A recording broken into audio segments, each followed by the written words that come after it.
With the news coming out of Canada over the past week, it has been imperative that I wrap my mind around whether or not Bitcoin can actually fix this, as the Bitcoin maxis are so quick to say.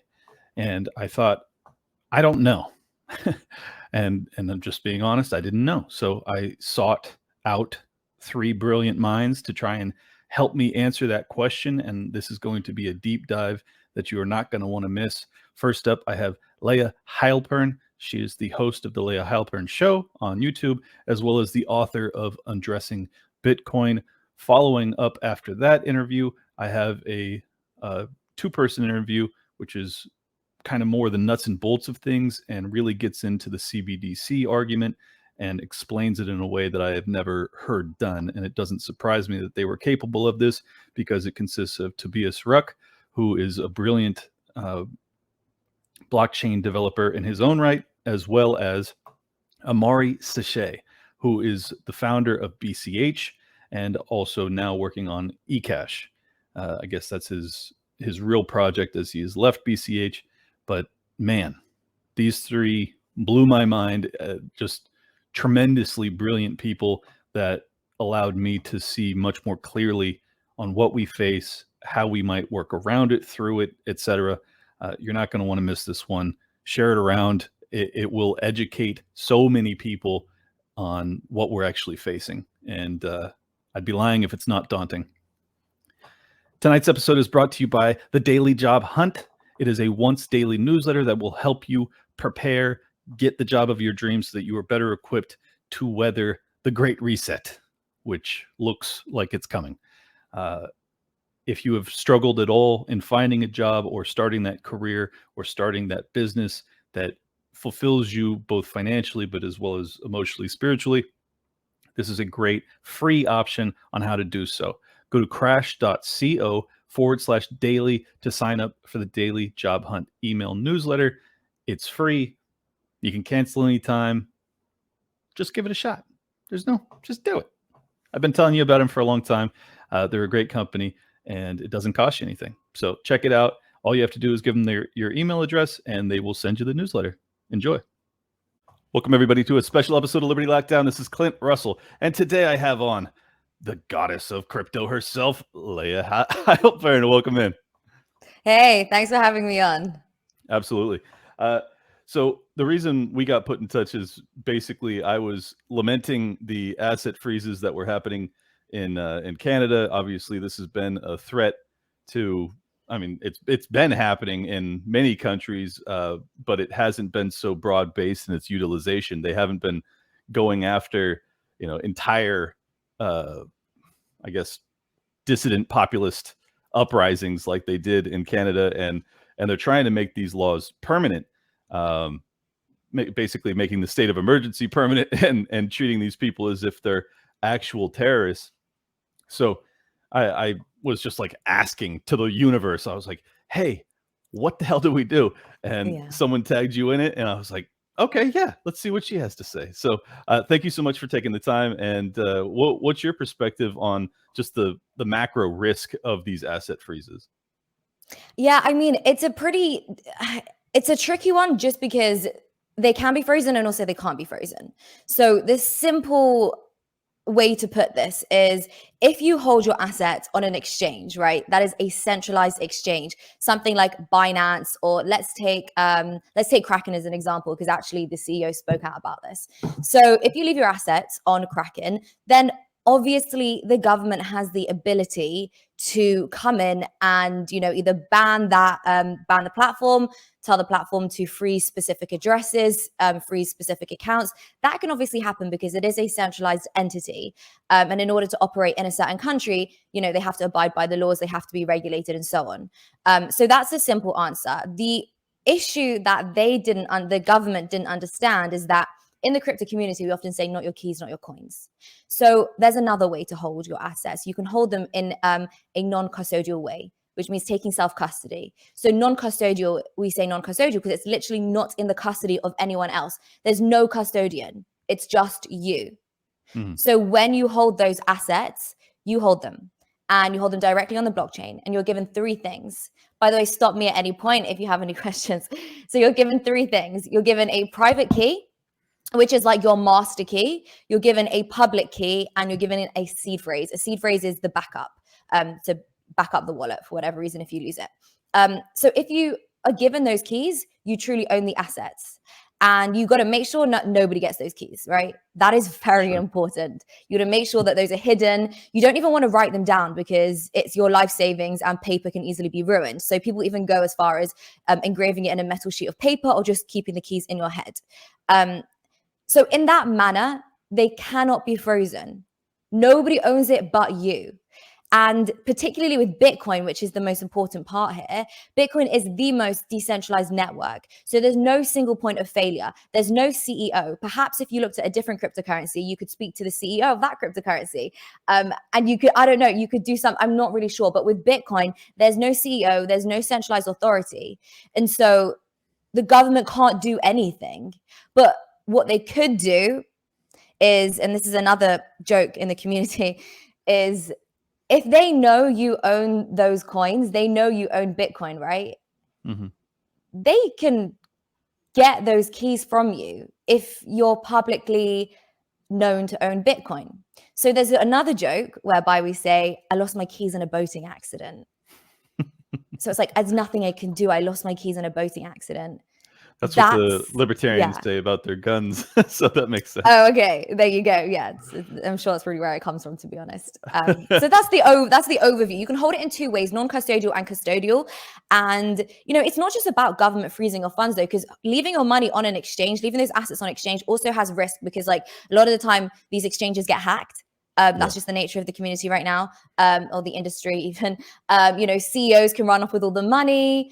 The exchange can just go down because at the end of the day, much of these exchanges have only been around since 2017, 2018, 2019. So they're still startups, so they can go down as well. So the best thing to do is buy it and then remove it and put it on and take self-custody.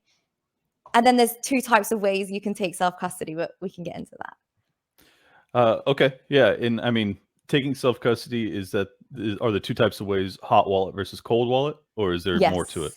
Okay. Yeah. So for your viewers, go ahead. Yeah, go ahead and explain that.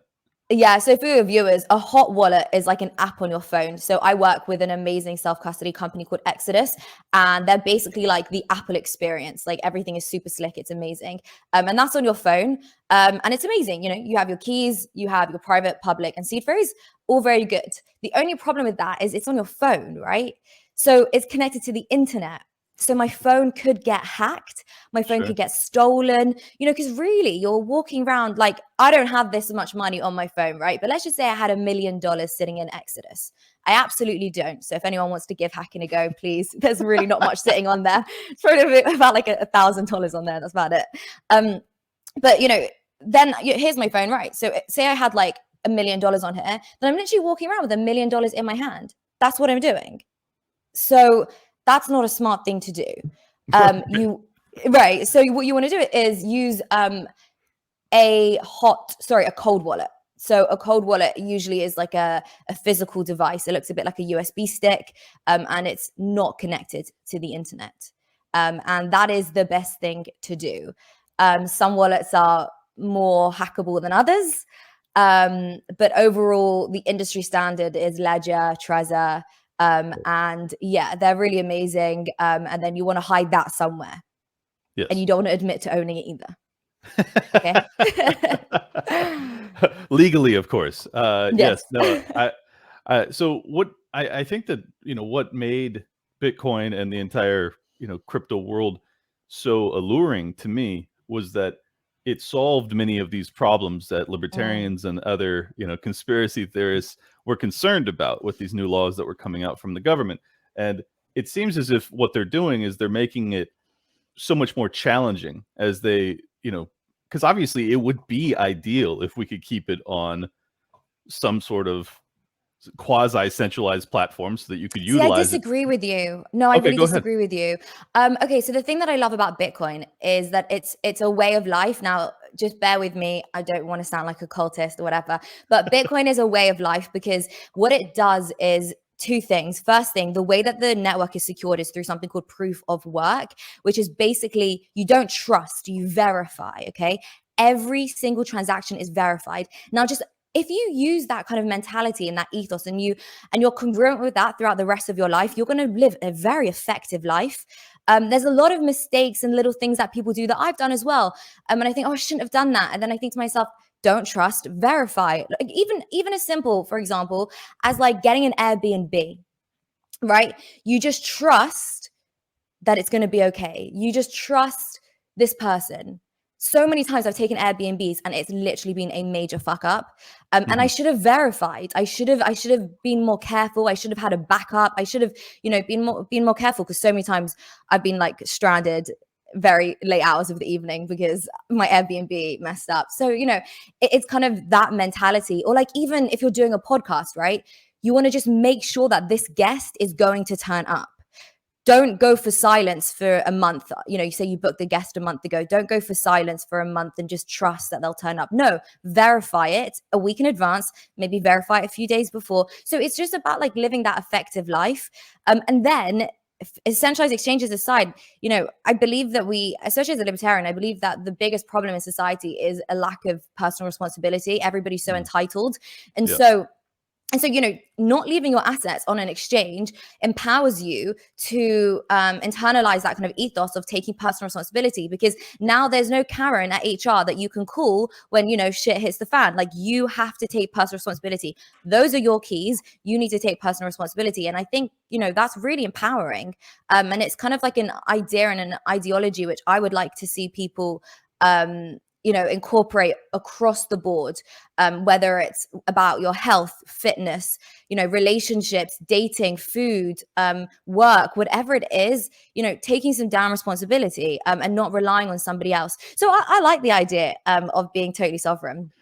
Well, you're just a savage, but I appreciate that. I live a very similar lifestyle. I think that the reason I was lamenting it a little bit is that in terms of adoption for people that aren't built like you and I, it hurts it. I mean, because it basically makes it so that the boomer community, the older folks that may be hearing about this stuff and wanting to diversify a little bit, well, they're going to buy it on Coinbase. Like, that's what they're going to do. They're going to buy it in the most convenient, easy fashion that doesn't require them to learn much. And I get your point. It's in a way, it's almost good, because if you start to understand the problem that you're facing, you are obligated to get to understand this technology in a way that is much more deep. But the problem being, a lot of these people don't care to do that, or they don't have the time to do that. They don't have the drive to do it. And I just don't know how if they understood. So like they would if they understood. So like I know a lot of people that don't know how to take self-custody, but they definitely enjoy the centralized exchanges. One of my favorite ones is crypto.com. Like, that user experience is just truly incredible. And so they use crypto.com. But if banks, if the problem was here, if banks were actually ready to freeze their assets, they would learn very quickly how to take self-custody. And that's just literally what it is, And I think as well, the more we talk about, things like inflation, and the more inflation rises and the more the purchasing power of the pound or the US dollar decreases, people are going to learn very quickly, how do I protect my money? Is it the stock market, or is it gold, or is it Bitcoin? So I think once faced with a problem, you'll see people adopt very quickly. We even see that in like in Africa, Latin America. Your average person out there knows about these things because they have to. Right.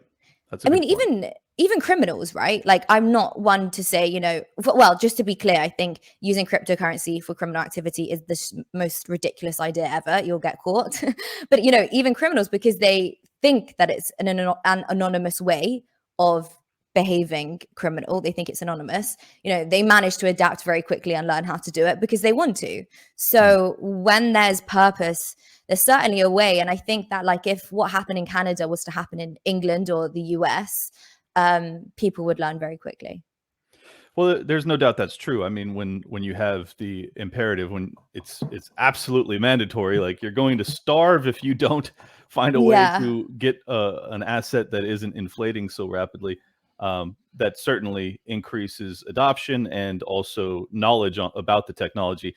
It's just that I would prefer it, and I know this is kind of just me being utopian. I would prefer it if people would learn, well, we're all not starving and having the dollar hyperinflate, because but your point is well taken. I mean, certainly when you see any country across the planet over the past 12 years that has had serious inflation and kind of a totalitarian dictator type experience, you see you see the adoption of Bitcoin skyrocket in that country. So you're right. I mean, that is what it is. Um, well, the what's the country? Is it El Salvador that's basically the hub for making it the cryptocurrency of the country? Yeah. So right now, Bitcoin is legal tender in El Salvador, which literally means, because there is confusion around, what it means to regulate a currency. Does that mean it's legal tender? Does it mean that, it's accepted in certain places? So legal tender literally means that companies have to accept Bitcoin as payment. So you go into McDonald's, you want to buy Happy Meal, you can pay that with Bitcoin. That's incredible.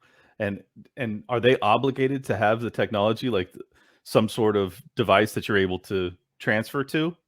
I guess Yeah. they would have to be, because otherwise you couldn't use it. Yeah, exactly. So the government has I think it's called Shivo, which is like the government wallet. I personally don't like anything which is government provided. Sure. But so you can use your own third party wallet, obviously. But yeah, it's amazing. I hope to go to El Salvador. I think that a lot of Latin America will follow. The president, of El Salvador actually went to Turkey. And that was rumored to meet with the head of state, and that was rumored to be about Bitcoin. I don't know if you know, but the Lebanese pound, for example, has lost 90% of its value since 2019. So I think this is going to be a ripple effect. And then, given the name of this show and Liberty Lockdown and all of that, we're going through a time where there's a huge tug of war between the people and the state. They're trying to change the relationship between the people and the state. And that is really apparent. And people are clearly fighting back. And I think Bitcoin is going to be largely part of that. I mean, if you just look at Nayib Bukele, who is the president of El Salvador, he was the first and only head of country, head of state, or whatever you want to call it, to talk about the benefits of keeping healthy in terms of fighting COVID. He was like, here are some great things you could do. You could go for a run. You could lift weights, you could eat a healthy lifestyle. Nobody's pushing that narrative. And that's the truth of it, isn't it? And so he's the anti-culture, counterculture, Yes. whatever, Yeah. And I think with everything that's going on, particularly with Canada, and how now, if you believe in the bigger agenda, they're not being subtle about it. Like Klaus Schwab has a book called The Great Reset. He literally said that Trudeau is one of his young World Economic Forum leaders, like he literally said that. So they're not being subtle about it. So we know the situation, we understand. And so I think Bitcoin is going to be part of our defense. Do you know about CBDCs? Oh yeah. I just had on the creator of BC, which is it? BCH, to discuss Who, the Roger Ver? CBDC. Excuse me, not BCH, then the other one. But yeah, he came on yesterday. I'm actually gonna combine these episodes into one where we talked about the CBDC rollout and the white paper that he's reviewed and basically his understanding of it. It was fascinating. But yeah, go ahead, tell people. Yeah, so CBDCs are central bank digital currencies. So from the technological definition, they are cryptocurrencies because they'll be using blockchain, right? They're going to be made different to what we have now. But it's entirely centralized, and it's Mhm. programmable money, and they're coming, right? So like China already has the digital renminbi. The UK is working on Bitcoin, or some cringy kind of name. The EU is working on their digital currency. So is the rest of the world, Nigeria and so on. And so this is going to be really dangerous. And I always like to say that CBDCs are basically exactly the same as vaccine passports. And the reason I say that is because CBDCs, they use blockchain technology. The idea of blockchain technology is that it's open source, and so every single person can review every single transaction that has ever happened. But because this will be centralized in the power of the central bank and the government, this is a one-way relationship. So they can see every transaction that the public has done, but we obviously can't see every single transaction that the authorities have done. And so that removes any privacy that you have. And it also means that you're entirely tracked. They can see everything you've done. And, you know, what if we get to a point where we're not allowed to pay with cash? Yeah. You know, and so you really don't have that privacy. And so it's the same dystopian type of technology as vaccine passports. And so I'm really grateful for Bitcoin. For me, it's hope. Like I was saying, you know, in terms of freedom, it's hope. And I think it's amazing to see a country adopt it and push our narrative and, you know, tell the IMF in the US and the Bank of England just to F off. It's, you know, it's wild. Like, it's really wild. You are my people. I love it. Yeah, Yeah. no, you're right with El Salvador. And I think this goes back to your original point that, you know, this is about personal responsibility. So you have a guy who makes Bitcoin legal tender, and then, oh, what do you know? He's also one of the few leaders that is telling people you should take care of yourself. If you want to stay healthy, you need to take some personal responsibility. It's not enough to just stay in your home and wait for Big Pharma to come and save you. And yeah, and he's also happens to be one of the only people that appears to be bucking the trend globally against the World Economic Forum and the Great Reset and the, you know, Green New Deal, the whole litany of insane plans that exist out there.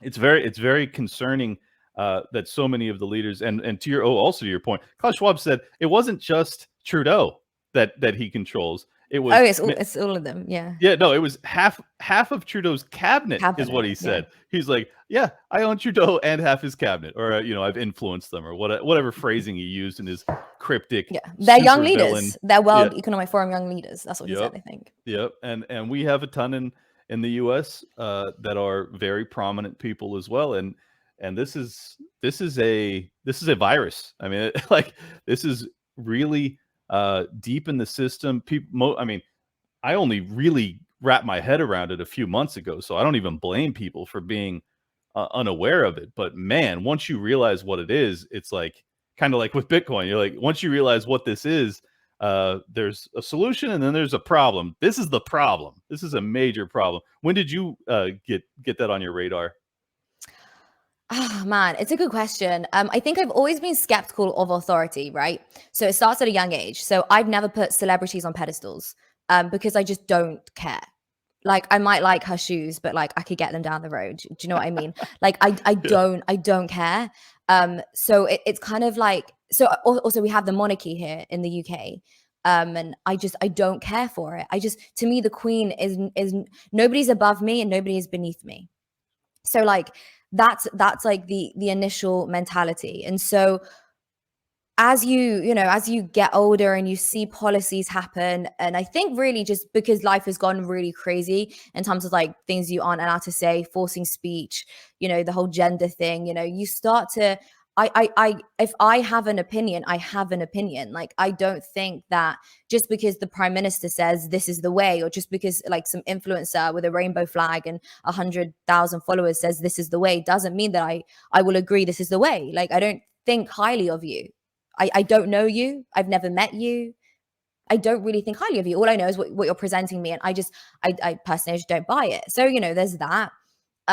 It's also, I think, like, we don't need to get too down this rabbit hole, but like, it's also just like as a female as well, you know, there's like this whole feminist movement, which I don't find to be very effective, you know, for my own life. Like, you know, I find being the counter feminist more effective, you know, like liking men and valuing what men have to offer, you know, when it comes to advice about the world. And, you know, men are more not all men, but most men are more, they think more rationally and logically as opposed to the way women think. And so like I really seek out advice from men, and so like I don't know, it's just kind of like having your own thought, What a and novel not being idea. right, but like not being influenced by other people's thoughts. And I think just the world is getting more crazy, and I was already down this path, but I think like I thought I was red pilled before COVID,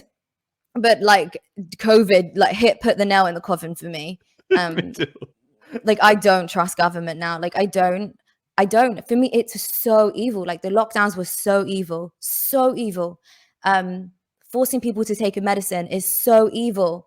It's just, and I think you have to be deluded. Like you have to be deluded to not think that that is evil. Like either you're in on it or you're just so bloody dumb, and you really understand how stupid things are when people fail to tell the difference between being anti something and being anti forced something, or just being anti something. Like I'm like, cool, take your medicine. Like I don't care. Sure, you say it's really helpful and it's safe and effective. Cool, all good.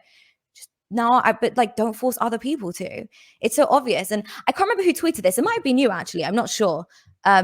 Somebody was like, I don't know what it was. It was like taking the mick out of that confusion, and they said something like rape versus consensual sex. Mm-hmm. So yeah. I can't fully remember. I'm super tired. Was it you who did it? Did you tweet it? I've made that comparison a few times, but I'm not sure that it was me. But yeah, you're absolutely right. I mean, like I remember when they changed the language in my elevator in my building, where it was like masks mandatory, masks optional. Like I saw that in Miami. Yeah, that one word makes all the difference. Like and literally, had they stuck with optional the entire time, there would have never been this populist uprising to oppose it so seriously. Like sure, you would still have some anti-vaxxers that are like, no, no, no. But the vast majority of us, the people that just believe in bodily autonomy and choice, I would have never been so radicalized had you not forced it on me. And I certainly wouldn't have been so radicalized had you not given the companies that created this product liability protections. Yeah. I mean, this is insane. And I don't for the life of me understand how the left, who has had they've cut their teeth on being skeptical of corporate power. That's the thing that they rail against more than anything. And they're just like, yeah, sure, big has liability shields for this product, which the government is now mandating that I put in my body, or I can't be employed or eat here or do this or go here. And I'm okay with it. And if you go against it, you're a fool, you're a conspiracy theorist, you're crazy. It is heartbreaking to see what the left has become. And fortunately, I found a few people on the left that have seen through it. And they're taking their own red pills right now. And I think that they're starting to become more skeptical of government power, which is, I think, has been the blind spot of the left forever, is that they correctly identified corporate threats, but they completely overlooked government threats, or largely overlooked. So this has been an eye-opening experience for sure. Yeah, it's true. And I think, it is all about the threat and the mandates and the violence. That's what it's all about. And unfortunately, it has now made me more skeptical of just medicines in general. Unfortunately. Me too. I'd be lying if I said otherwise. Absolutely. Yeah, like I'm in my 20s, so I was very like blind and unaware when I was in my teen years. I took some vaccines for different things. I remember in school the girls had to take like an HPV vaccine. Mm-hmm. And I just think about that now, and I'm just like, did I need that? Yeah, like, I don't know. I don't know anymore. I need that. Yeah, I was just like, well, I mean, if it was mandated, I think that it's like, it's not even a matter of whether or not you did need it. It's that you didn't have the choice. And that is that's the whole point of the Nuremberg trials, was like, you can't mandate medical treatment. You just can't do it. It's a human rights violation. And everyone, I thought, not only understood, but agreed to that prior to the year 2020. Yeah. How have you handled the realization that you walk amongst sheep? It's a good question. And It's a good question, and I think it's harder when you're younger, because when you're younger, there are less people that think like you. So I actually lost basically all my friends in 2021. I lost them all. Oh, I'm We were so sorry going to hear down that. that. It's okay. We were going down that road anyway, just because of who I am, and like I said, I was naturally kind of this way anyway. But when I'm like putting on my stories all this bullshit about like lockdowns and how I'm anti-lockdown and all this stuff, and even just like posting about Bitcoin and things like that, because Bitcoin's still this kind of like weird, dark, niche kind of thing. They just couldn't relate to me anymore. So it does start off as a lonely road. However, you do tend to meet. Now I'm really fortunate. Because I've gone full in, right? Like when you associate with people that don't align with you, you sort of feel guilty for being who you are, whether it's like for being entrepreneurial, whether it's thinking for yourself, whether it's not being a feminist, whether it's being freedom minded and all this stuff. So you can't fully grow into who you're supposed to become when you have one, it's like a chain holding you back to who you used to be. And so it's okay, because like now those ties are cut, and I can just go head first and really be unapologetic about the things that I think and I feel. And then that actually attracts more people, more like-minded people. So Right. now I have so many like-minded friends. I was at a really cool networking event last night in London, and usually I don't meet these kind of people in London, but they were all super like-minded, and I only was invited because I became friends with a girl who's also really involved in the whole like freedom whole freedom mentality. So yeah, it's good. It's rewarding once you find like-minded people, but it's hard at first. I've said this on my show a few times actually, so it's great to hear you've had the same experience, because I've been a libertarian basically my entire life, but I didn't speak out and make it Oh, a big aspect of who I was until the lockdowns happened and I started the show. And all of a sudden, yeah, you're right. I lost some friends, and I also made like 1,000 more that actually yeah, see the problems that I see, that see some of the solutions that I see, that really get where I'm coming from. And yeah, it takes like the red pill journey. The way I describe it is, it's one of solitude and then stumbling into a really beautiful community. So I try and tell that story because I want people to feel encouraged that yes, it is scary to take that first red pill, to take that first step out into the light, to the truth, and you will have some major upheaval in your life. But at some point, a little bit down the road, it doesn't even take that long with social media, you will find a community that will embrace you in a way that is more sincere and more heartfelt than probably the community you existed in prior. So that's my way of encouraging people. How do you get people to join us in this? oh my god, I don't know. I don't know. Not interested I just in like forcing the red pills. It's a good question. Well, actually, I was like literally lecturing a politician last night. Poor guy. I was biting his ear off. Like I was at it for like 2 hours. I was like a few glasses of wine down as well, which is why I just wasn't going to stop. But I talk about inflation. I usually start with Bitcoin because that's you know where I like to start with, because that doesn't sound like I'm trying to convert you. It just sounds like I'm just telling you what I'm passionate about. So I start with like inflation and Oh, I want to just corruption. let me point that out real quick. That's an interesting tool. It's an interesting Yeah, mechanism because, a lot of people have made this observation, but it's so true. Because Bitcoin was great, because what it was an incredible store of value for the past decade. It's been the best store of value in terms of appreciation and everything else. Uh, it allows you to talk about freedom in a way that doesn't sound like you're talking about freedom. Are you tired of feeling like someone's always watching you on the internet? I sure am, especially after this past week. Maybe advertisers know a bit too much about you, or you're concerned about the privacy of your identity. Using incognito mode won't solve the problem either. IPVanish VPN is here to protect your right to privacy and help you stay anonymous online. IPVanish helps you safely browse the internet without exposing your private details to third parties such as hackers, your ISP, or advertisers. You can use IPVanish on your computers, tablets, phones, even devices like your Fire Stick when you're streaming media. When you use IPVanish, all of your data is encrypted. This means that your private details, passwords, communications, browsing history, and more will be completely shielded from falling into the wrong hands. Even your physical location will be hidden. IPVanish makes you virtually invisible online. It's that simple.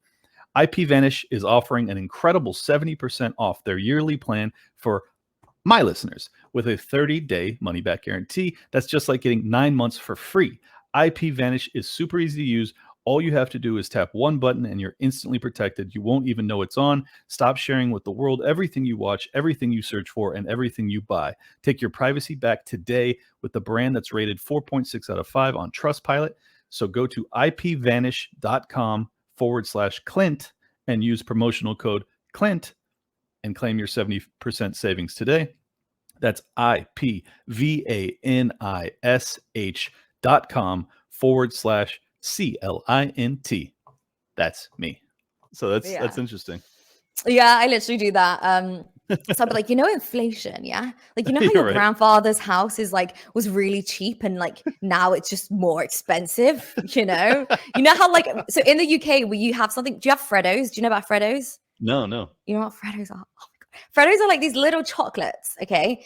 In the UK. And there's a joke, you measure inflation by the price of a Freddo. So when I was in school, it was like 5 pence. And then I remembered even when I was still in school, it went up to like 10 pence. Pretty sure a Freddo is like 25, 30 pence now or something. So I'll be like, a Freddo, yeah, it's getting more expensive. And so that's where I go with that. Then I talk also just like about like, decentralization and how it's not crazy to think that centralized power could be dangerous. There's a lot of historical examples proving you correct. It's very dangerous. Exactly. And even, so I do a lot of news shows. And one of the things that I say is look at the Cypriot haircut of 2013. So for those that don't know, in Cyprus in 2013, the economy was going through some pretty terrible things. And essentially they in order to fix the problem, they confiscated money from people who had 100,000 euros in their bank account. So people woke up one day with their life savings just gone because the EU Commission has literally had can you still hear me? Can you hear me? I think it froze. Sorry. It went out for a second, but where did you hear up to? Yeah, can you hear me? Actually, it never stopped. The audio never stopped. Just the video went for a second. Okay, great. That's good. Okay, so so they confiscated money from the people who had more than 100,000 euros in the bank account, and the authorities were literally able to do that because they had the authority to. The EU Commission had the commissioner had the authority to do that. So that's your hard-earned money taken, literally taken. Mm-hmm.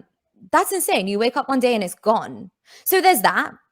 Inflation, again, is also a form of taxation, a form of confiscation, taxation without legalization, as they say, which is literally theft. So that's another way of looking at it. Sorry, go on. I thought you were about to say something. Oh, no. I think you're right that these economic crises that have happened over the past 15 years, it's given us a good opportunity to say, hey, all those things I've been telling you about central banking and the Federal Reserve. I mean, that's from an American perspective. You may have a different tactic, but this is what I'm talking about. In Cyprus, where or Cyprus rather, where they just seized assets because the government was essentially bankrupt. It's like, yeah, this is what they can do. And to your point about the CBDCs, they now have in the white paper the capability to not just shut off your ability to use their central bank digital currency, but they can also just with the click of a button, put as many new currency units into the system as they want and remove. So you could have all of your savings in, say, the US CBDC, we'll call it the US coin. The digital dollar. Yeah, digital dollar. And they can just say, hey, Clint Russell, who has $1 million in his, digital dollars account, poof, gone. And there is no record of that ever existing. That's in the white paper for the CBDC that they're talking about rolling out. That is horrifying. If you don't understand why that's concerning, I don't know how I can reach you other than to just say, do you want that to be a power that anyone has over you? Like, the answer is clearly no. Yeah, and I think that we have to understand how we get there, right? Because now people may be listening and saying that would never happen. Well, back in January 2020, would you tell me that forced medicines would happen? No, you wouldn't. You also wouldn't agree to it either. So tyranny happens in a gradual way. Everything happens. Yeah, exactly. So everything is gradual. I mean, Nazi Germany was gradual. They didn't put Jews in gas chambers straight away. That wouldn't be very nice, you know. They did the us and them first. That was more polite. It's more polite tyranny. And so with CBDCs, what I believe, and I know I'm right, is that it will be marketed as better for the environment. That's how this will go. Okay. So I know you're right, but that's crazy. Yeah. So it'll be like, you know, use our new shiny digital pound, digital dollar. You know, we don't have to cut down trees anymore. You know, that we don't have to like simply the printing of money and the creation of money and all the infrastructure that requires. And, you know, it's really bad for the environment. Now, you know, we can just create it because it's digital and it's going to be so efficient. It's going to be amazing for the environment. And it probably is better for the environment, but I don't give a shit. Like, I don't care. Like, do you know what's also good for the environment? Bitcoin, because it uses renewable energy. So that's how it'll be marketed.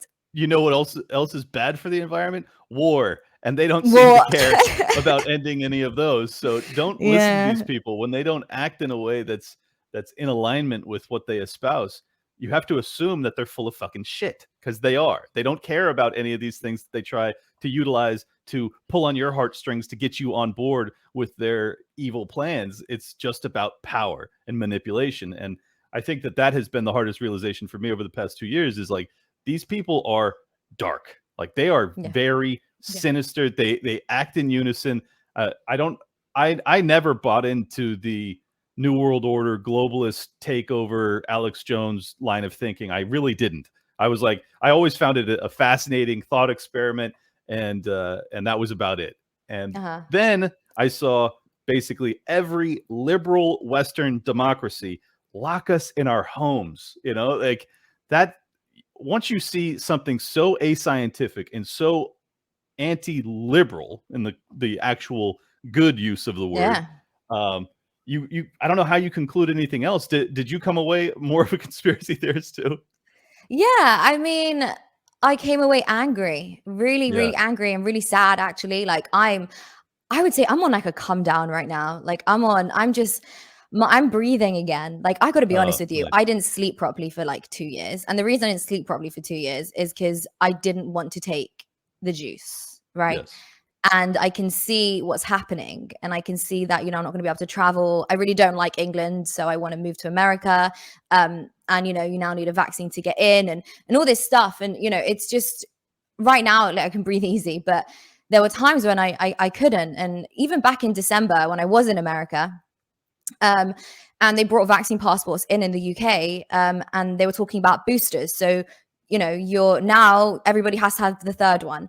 And that terrified me, because it's like, I can sort myself out, but like, what can my parents do? Like, what if I'm living in America and my parents can't come visit me because they haven't had the third jab, or then the fourth jab, the fifth jab? And how do you sleep like that? Like, I can't sleep knowing that I could be away from my family for an extended period of time, or like, I don't know where I'm living, or I don't know what I'm going to do, or like, we're all broken because you can't go home, and you can't, you know, to go home, you have to, well, at one point this time last year, if you wanted to get into England, you had to do a passenger locator form and pay like 300 and something pounds for 2 PCR tests that you must take when you get in, plus like £100 for a PCR test to leave the country, plus all the flights. Like, it was just so expensive and impossible.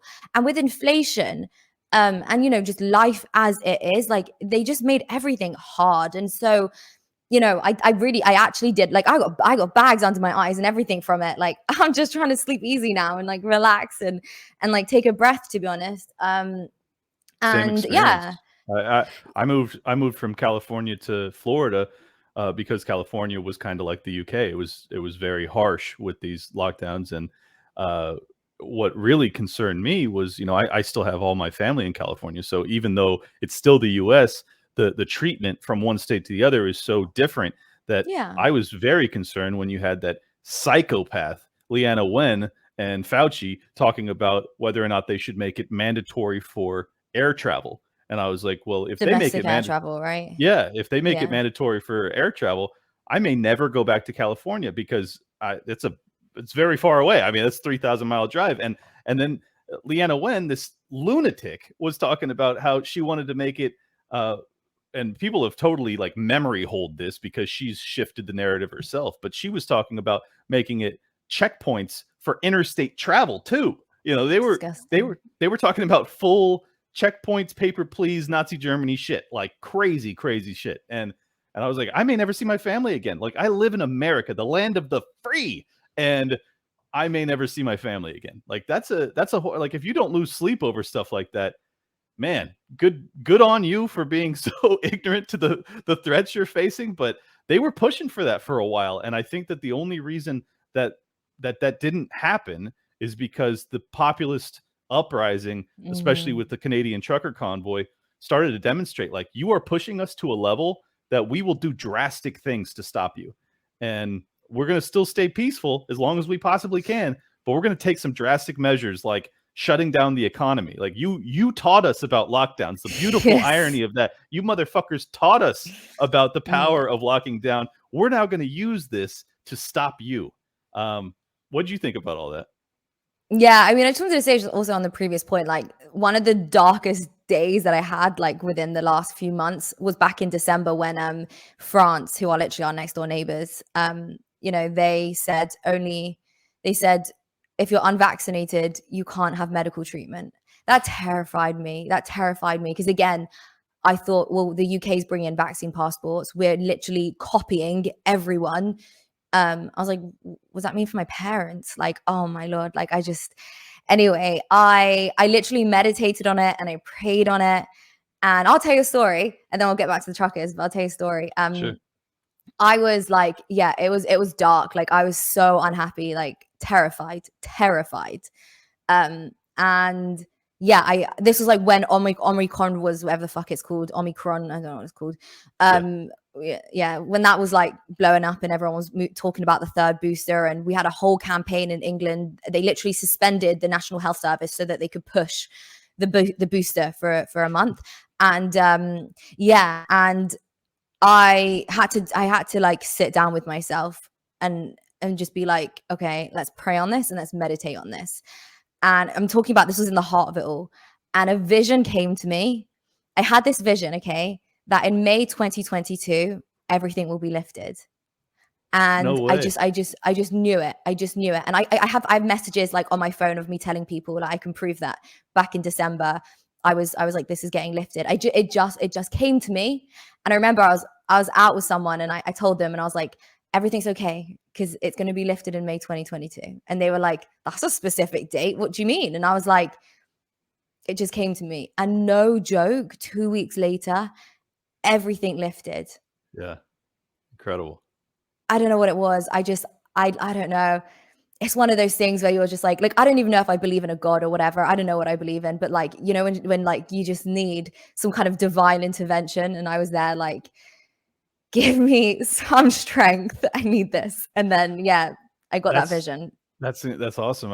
Unfortunately, all my visions that have come true have been very negative. But that's just, well, yeah, just because I'm reading the trajectory of things. Like the reason that people started to pay attention to me is like, I was telling them, hey, if you allow for this, XYZ is coming next. That's not a vision though. So wait, that's true. Okay. So that's like this is it for me. Like, you're predicting this. I'm predicting CBDCs are coming and it's not going to be good.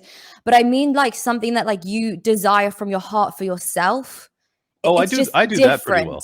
No, you're totally right. And all I was doing was using historical cognates or comparisons to warn people. So it wasn't a vision; it was just a prediction. But no, in my own personal life, I have, basically manifested my entire incredible experience. Like it's so Yes. there. I have the ability going both directions, but in terms of like prediction power, I don't have Oh yeah. much. I don't have much like hopeful examples where I was like, no, they're going to lift it in 60 days, because I tend not to ever believe that they will relinquish their power without some sort of uprising, and that's what we saw with the trucker convoy. You were going to talk about what you thought about Yeah. it.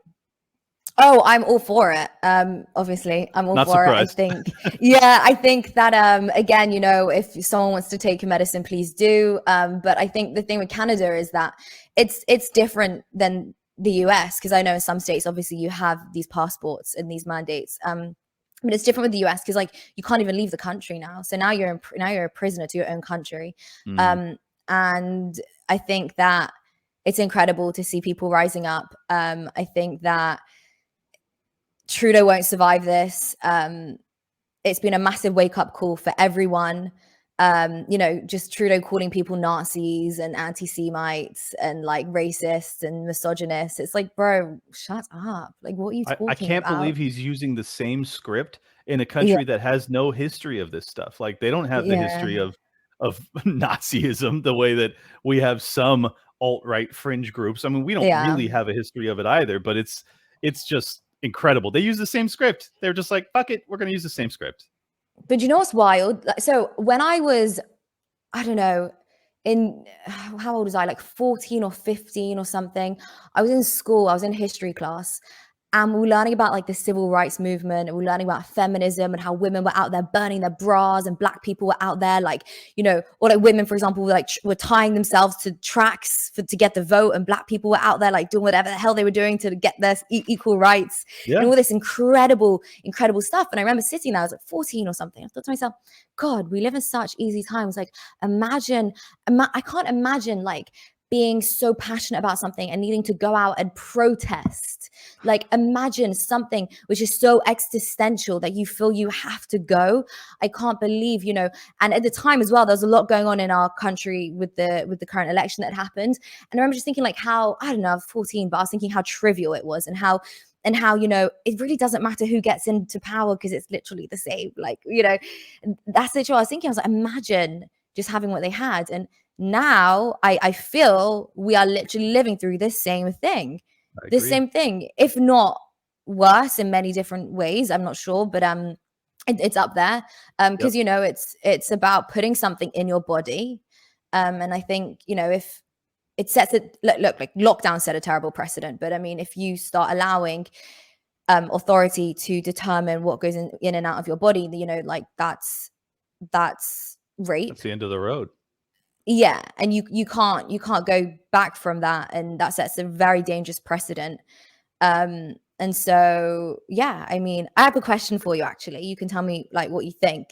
Okay, Sure. so like this is how I tend to explain the whole vaccine thing to people, like the mandatory thing.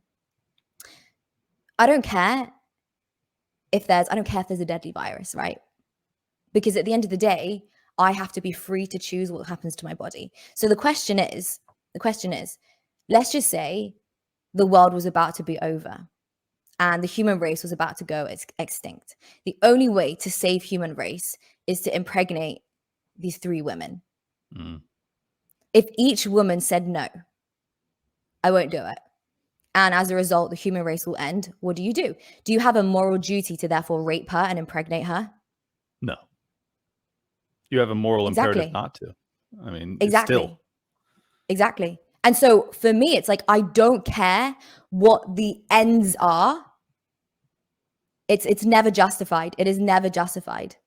Like the means never justify the ends. The ends never justify the means. Yeah, there we go. Yes. No, you're absolutely right. I mean, this, and I think that's a really powerful, metaphor to use, because it plays off of some of the other things that they talk in terms of women's liberation and women's rights and things like that. And I mean, this is the whole irony of it, is that many of the people espousing mandatory vaccination were the people that also do the whole my body, my choice argument. And obviously with the abortion debate, there's another human being involved. It's a, an embryo, but it still is a person. So it's even more crazy to take it to the, get rid of the my body, my choice when it comes to some sort of airborne virus that is going to be with us forever. And I had been saying for over a year and a half, I've been saying, like, this thing isn't going to go away. Like, this is an airborne respiratory virus. Like, that doesn't go away with vaccination. And certainly it's not going to go away just because you mandate it, because you're going to have to get to a point of perfect efficacy. The thing's going to have to work, and you're going to have to get everyone to take it. And that's not going to happen, because you're going to have a certain percentage of the country or the world that just tells you to shove it, and you're going to have to put them in camps. And they started putting people in camps. They're like, okay, yeah, I hear you. And guess what? Fuck you. We're going to do it. And I mean, I just don't know how you come away anything other than radicalized after that. It is such a dark moment in time. And I think your comparison to the civil rights movement of the 1960s in America is perfectly apt. People get offended when I talk about it, but it's true. It is very similar. It was about segregation, between the vax and the vax, the black and the white. It was about separate but equal, like you had, or not separate but equal, separate but unequal, where you had, different venues where like only the vaccinated could go. Well, that's the same thing they did with white people. You had employment issues where black people couldn't get certain jobs. Like the comparisons are ample, and yet still people kind of take a knee-jerk reaction of like, how dare you bring up this beautiful civil rights movement in comparison to that? I'm like, this is a civil rights movement. That's what we're doing right here. We're on the front lines of it. Yes, we have, the technology to talk through the internet now, and it's hard to believe that it's the same thing, but it's very, very similar, to put it mildly. Yeah. No, I totally agree. And I think that, they try to justify it by saying, well, there's this deadly virus. And to be clear, what I meant to say was that the ends never ever justify. Oh fuck, I get it wrong again. Do you know what it is? I tell you what, I didn't get to sleep till 2:30 last night. I know. You had wine last night. You were partying. You were rubbing elbows with politicians. I get it. Don't literally. I'm so tired. But yeah, I think that's what it is. They tend to justify it, right? With the whole it's this deadly virus, but it doesn't matter. That's what I'm saying. It doesn't matter. The means are the means, and if it is inherently unethical to get from A to B, then we don't do it. Yeah. And I think things are inherently unethical. Many things. Yeah. But see, the thing is, if you were in the situation where there was only 3 women left on Earth, the odds are that one of them would be persuaded that to continue the human species, that they would probably want to procreate. If they didn't, of course, there's still no moral right to do anything about that if they oppose it, because we still honor individual choice. That's the whole point. And I really thought that was kind of a universally accepted principle amongst people, on the left and right. And then I realized it's not. These people believe in crazy. Rape. Like, that's what they believe in. And that's what it is. I mean, you're forcing something into my body. And the libertarian argument has been for the past, 50 years that if you allow the government to tell you what you can't put in your body with the war on drugs, well, then it's not a big logical step for them to tell you what you must put in your body. And the truth is, they don't have the right to do either. And I think that's the key here, is that we need to not just crack down and crush the idea of lockdowns and forced vaccination and forced medical treatment and segregation and all these other evil things. We have to go all the way back and say, why did this happen? And we must defeat those ideologies as well. There is no righteousness or morality in telling what people what they can't put in their bodies either. Do you think we have any hope of actually like having a re-enlightenment where we take people back and get more liberty? Or am I totally out of my mind? So in my few years on this planet, from what I think there's like this, I think society goes in waves and cycles, right? Culture does, trends do, what's fashionable does. I think we will come out of this and there will be an enlightenment period, which will be very similar to the 80s and the 90s. And then life will get so good again. And life will be brilliant like the 90s, where we peak. And therefore people become screw weak. Up it again. Yeah, because people become weak. As they say, good times create weak men. weak men create bad times create strong men. So yeah, it's not just men, it's society in general. So right now we have bad times that will create enlightened, very powerful, strong individuals that will bring about very good times, hopefully for our children, my children, and life will be really freaking easy for them, and then we'll go in cycles. But I definitely think because we've hit like this point, and the next decade is going to be this push and pull between the state and the people, and I think things like Bitcoin is our weapon, because it's a way to live off the grid, right? And it's not just Bitcoin though, it's everything that Bitcoin creates in terms of like the industry of working in crypto. You're working with like-minded people. So I've said things. Oh my God, I've said things. And I haven't been canceled. I've had people like it doesn't really matter who, but I've had somebody's seen one of my tweets and actually sent it to the CEO of the company who are one of my biggest clients. The CEO thinks exactly the same as me, so it's chill. And he told me, he was like, lol, this fucking loser thinks I'm going to get rid of you, so like, yeah, so it empowers, decentralization. So you can work from anywhere in the world. So you're not confined to a certain tyrannical country. You have like-minded people, so you're not going to be cancelled. There's a lot of money in the industry. And so it's not just Bitcoin itself, it's the entire infrastructure and the community and the world that it has basically allowed and empowered and enabled, which will be the best way to fighting all of this. So moving forward, I intend to live in that community, breathe in that community, and only be in that community. When I get married, it'll be with someone of that community. Like that is what I want. I'm not interested in the outside. I'm not interested in the outside and anything outside of it, to be honest, because they're all a bunch of crazies. I love it. And ironically, or perhaps appropriately, that's what happened after the civil rights movement too. You had a lot of Black people that were like, you have to marry within your race because these people are so dangerous and they want to oppress you. And that's kind of what we're dealing with now. It has nothing to do with skin color, of course, but it has to do with ideology, where it's like, I'm only going to be with someone who sees the world the same way I do, because this other way of thinking is so dark. Like it's not good. Just to put it mildly, it's not good at all. So yeah, I'm the same way.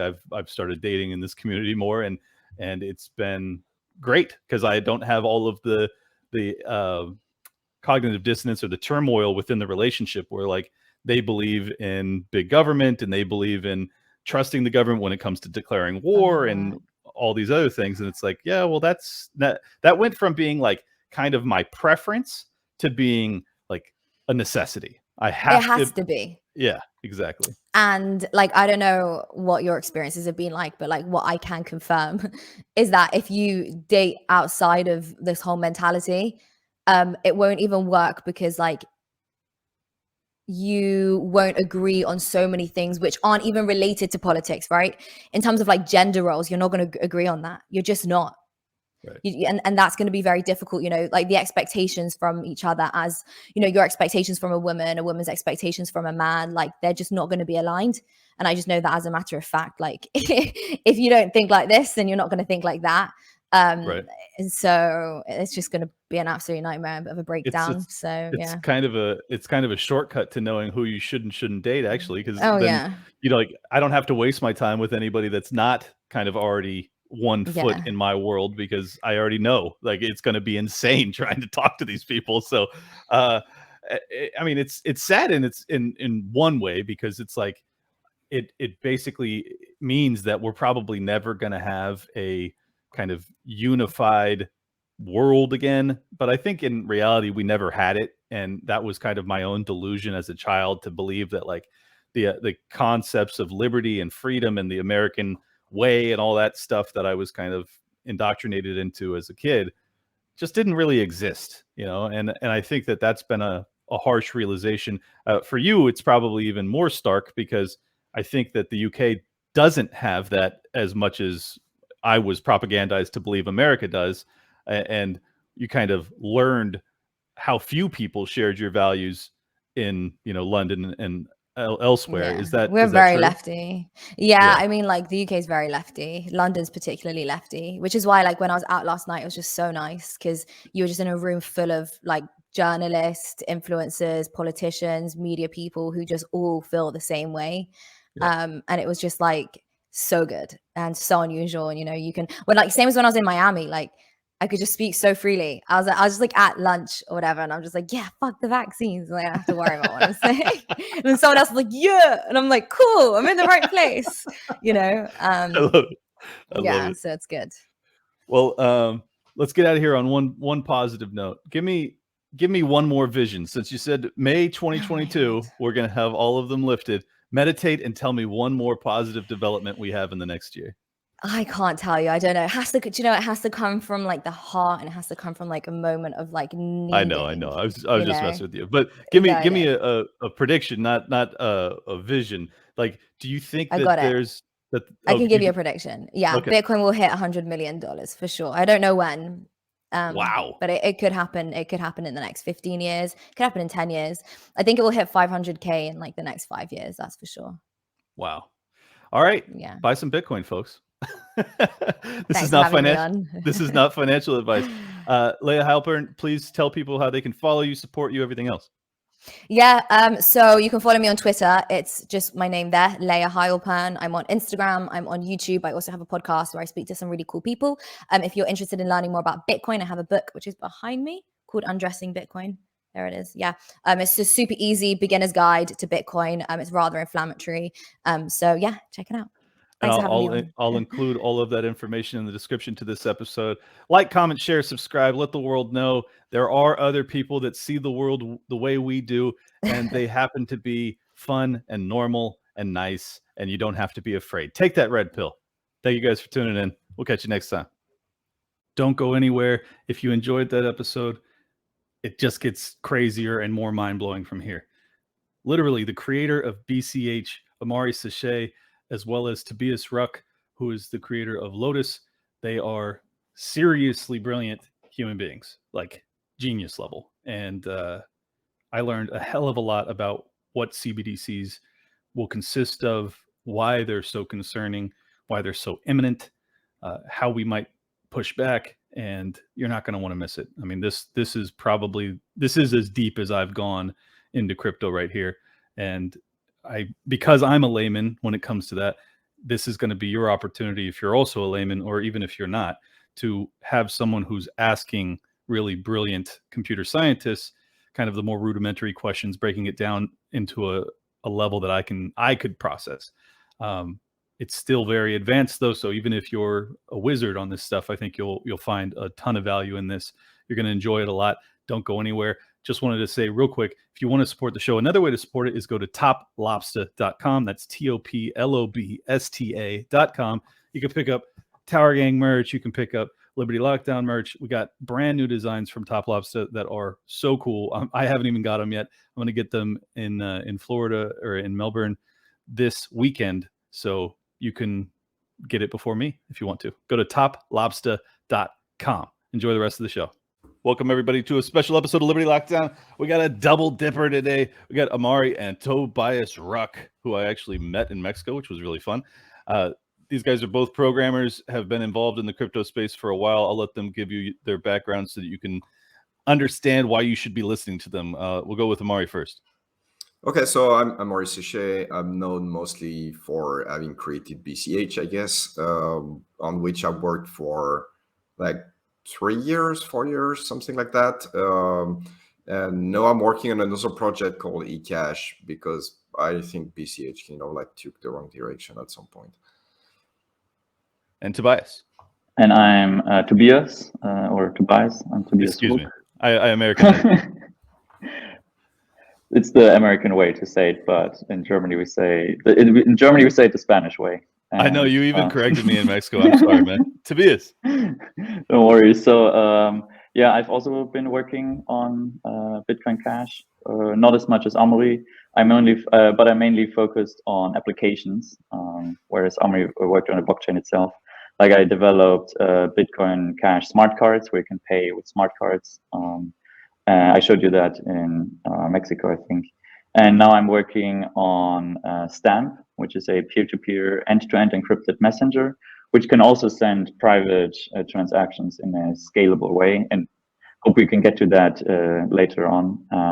And that is running on our own blockchain, which is based on what Amaury is doing, Lotus.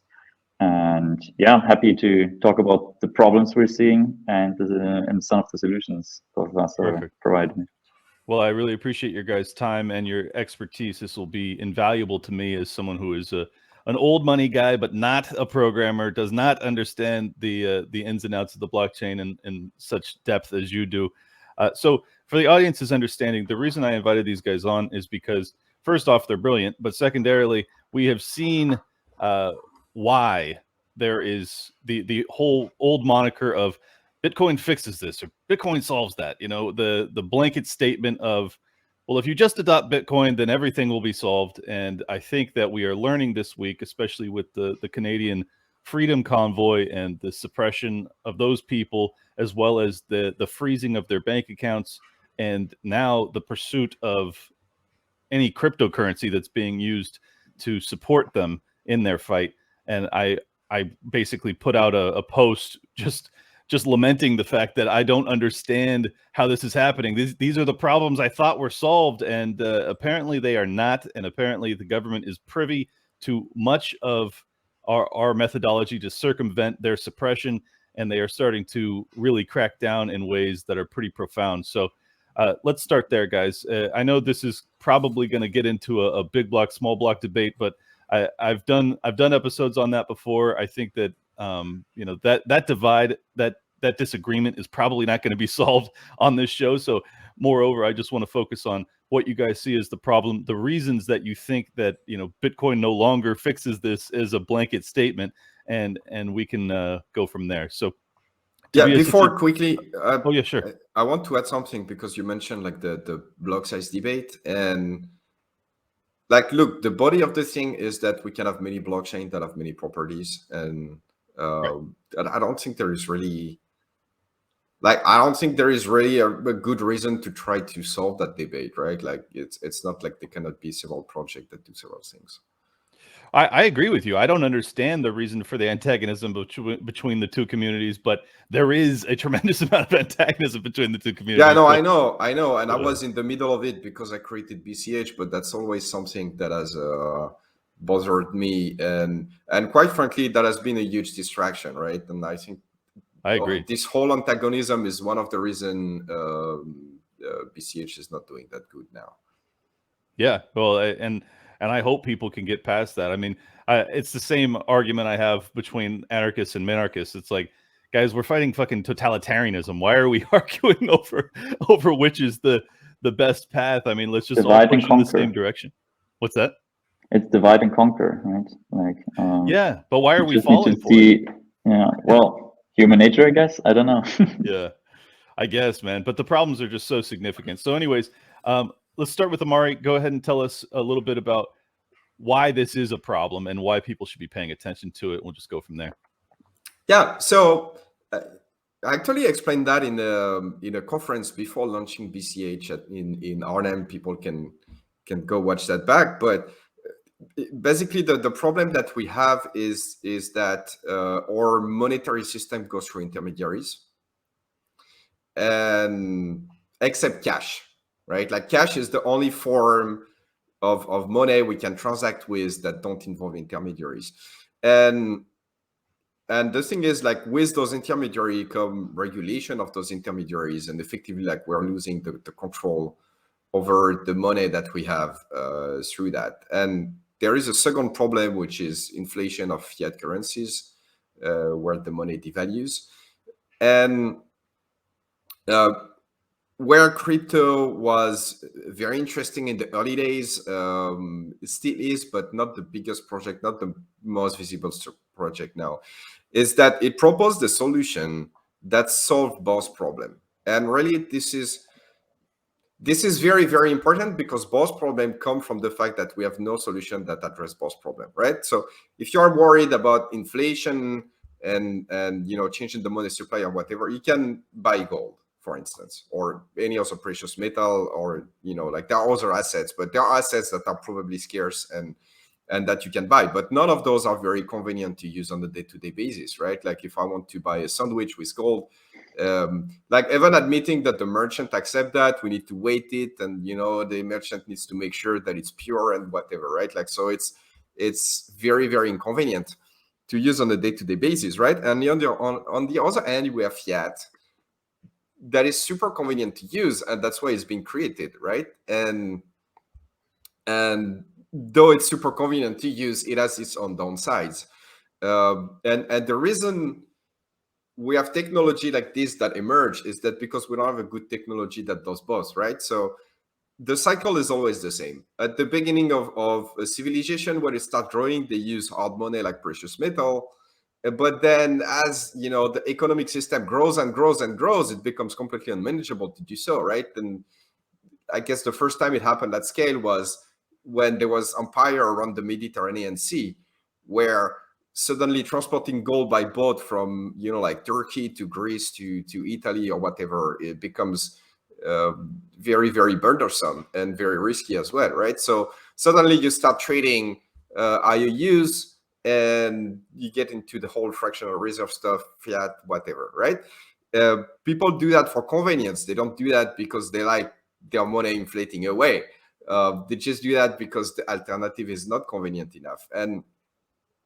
And for as long as you don't have a technology that does both, you're gonna have this split and all those problems that came up. But where Bitcoin's got interesting is when it's starting doing both. So to loop that back to the truckers and whatnot, well, they have to use their money through intermediaries because they use banks, they use payment processor like Visa, PayPal, MasterCard, whatever. And all those actors are regulated, and they don't have the same incentive to protect your freedom than you do, right? Like they want to protect their freedom like everybody else, but they are not as ready to fight for yours. And so through those actors, the government can actually control your money. And that's basically what's happening, right?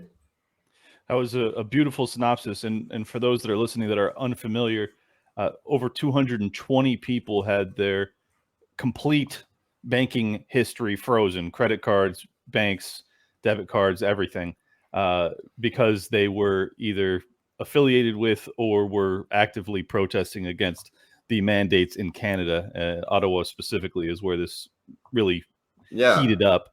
And what's in the table now is to also freeze the account of everybody that donated or supported in some way. Exactly. So they want to expand that. Like it's ramping up exponentially. It has just started, but they are. And family members. Like if you have family members that supported the trucker protest, then they might just, out of deterrence, also freeze your bank account or something.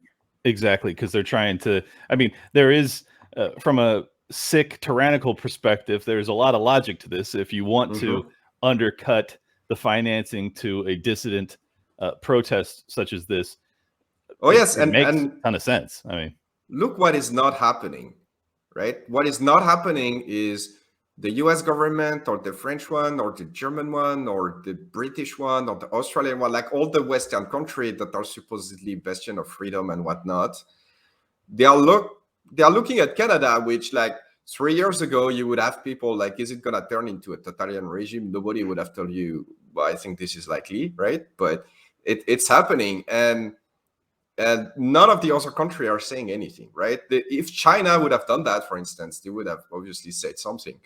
And the reason is they are looking at it and they are very interested. And the question that they are asking themselves is, how do we do this at home without it exploding in our face, right?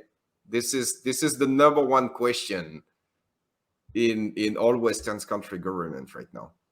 It is indeed, and for anyone paying attention, the number one question is, how the fuck do we stop this? I am extremely concerned about this, and we didn't even mention the reason that this all became highlighted and they went down this cryptocurrency path is because they had a Give Send Go campaign, which was a response to a what's the other one?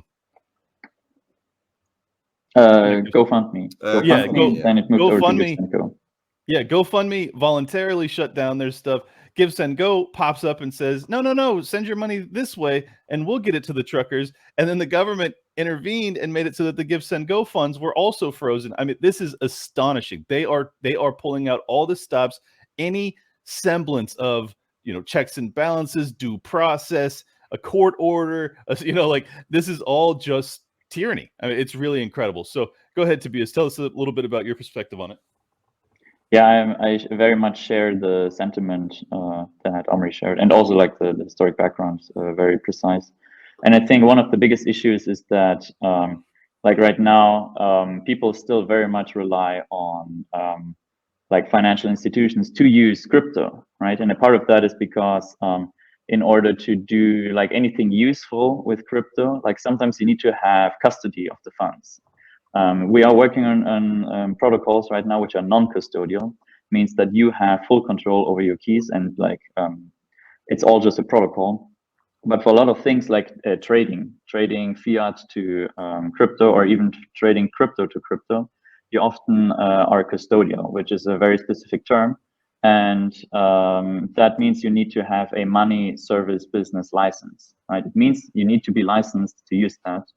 And then you're basically like, if you want to do that without like, and if you don't comply, you can go to jail up to 5 years, right? If you write a piece of software that is like trading crypto for other people, and you don't register that and you don't do the KYC, that could be 5 years in prison. And we saw something similar, but like amped up to like a much higher degree with the Silk Road thing, where all they did was like trade goods and services for Bitcoin. And then Ross Ulbricht went to jail for 40 years or something like that. And double life sentence, I think. I mean, he probably will never see the light of day unless there's some sort of presidential pardon or something to that effect. Yeah, it's absolutely horrible. So that alone was a very big chilling effect on the whole crypto scene of like, okay, let's not do illegal things. And I don't recommend anyone doing illegal things, obviously. But that's what the effect of that was, is that most of the crypto space is very much like very similar to the existing financial system, like for example Coinbase or like Kraken. I mean, the CEO of Kraken, or CTO, like was very much like, oh, if you want to use your crypto, then withdraw it from the exchange, because if they tell us to freeze your assets and we know who you are, like we have to comply, right? Like their company, they can't, like their fiduciary responsibility and everything. And yeah, so what we need to do is we need to move away from everything that's classified MSB, like money service business activity, and we need to move to everything that is just like person to person interacting with each other, right? And the most important, like there's this meme, protocols, not platforms. Basically what that means, we need to move away from platforms like Coinbase, but also Give Send Go, I guess, right? Because they took custody, and move over to everything being more of a protocol where we exchange data over the blockchain, exchange data directly between each other. Can I jump in with the protocol versus platform stuff? Because I'm not sure it's very clear to people what that means. To developer, it's going to be very clear, right? But to people, not that much. So a protocol is like a language that English computers, different computer systems use to talk to each other, or even people, right? Like we have a bunch of protocol. Like when we meet in person, we're gonna say hello and behave in a certain way, right? Like there is a certain protocol that we follow so that each other's behavior is like we can understand it and make sense of it, right? So an example of a protocol that people use to talk to each other on the internet would be emails, right? Like almost everybody used email, or the web when you open, Chrome or Firefox or whatever you use, Brave maybe, and you go to some web pages. This is a protocol, right? And anyone can open the mail services. Anyone can have an email address. Anyone can create a new website, right? That's how it is, right?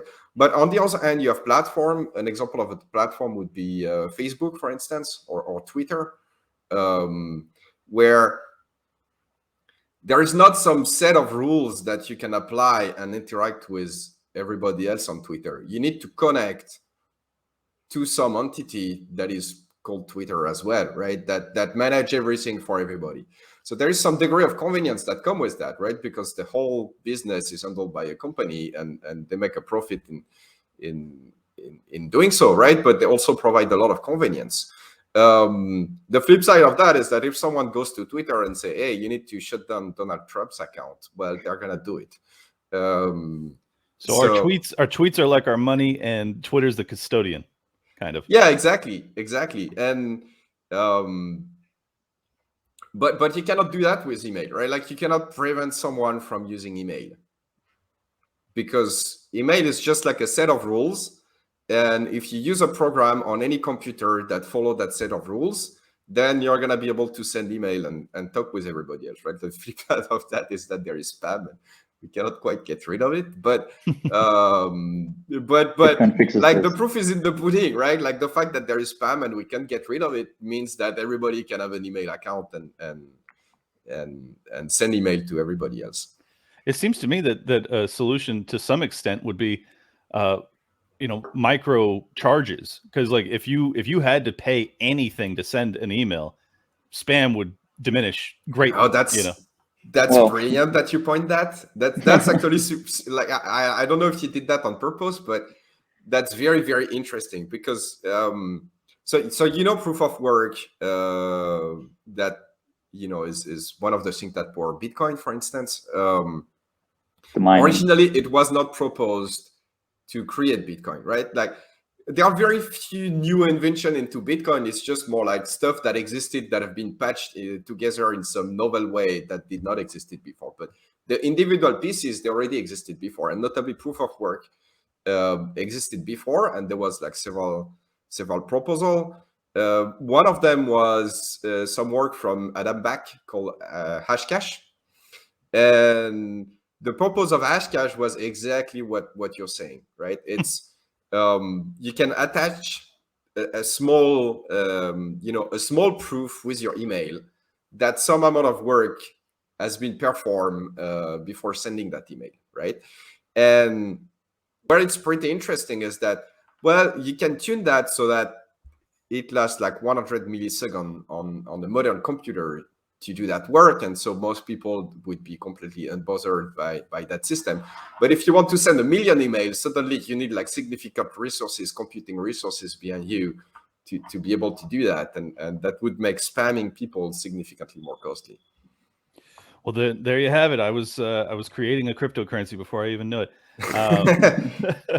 No, I mean that it just makes sense. If you put any sort of financial cost on activity, then it can diminish useless activity, which is spam for the most part. So anyways, go ahead, Tobias, hop in there. Tell us what you think. Yeah, anyway, that's like to get back to that, that's actually what I'm working on right now. Like, we're going full circle now. So originally Bitcoin was just about peer-to-peer cash, but now with Stamp, because we have a lot of issues with messaging. So if we I recently saw that Germany now forced Telegram, which is not based in Germany at all. I think it's based in Dubai or something. They were now finally able to force the deletion of a bunch of Telegram groups on Telegram, and like they were very reluctantly doing that, but they were forced. They were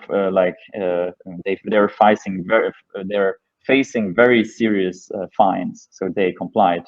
But that is because that again is a platform, and same with WhatsApp, same with like all these, and Signal might be in that boat soon as well, where they just ask like, hey, can you please, like, you need to provide all the data that you can possibly get. The thing is, it doesn't matter how well-intentioned those platforms are, right? Because like if we take Signal, for instance, there is evidently a lot of proof that those guys are very serious and take privacy seriously, and are, they are amongst the good guy, at least for now, right? And there are strong evidence of that. That being said, they can be coerced, right? Like the government has a lot of guns, and so it's probably gonna take longer with Signal, but eventually that's like no platform is a solution, no matter. Like you can put like Jesus and Gandhi and whoever like behind it, right, together. it's still gonna turn bad eventually.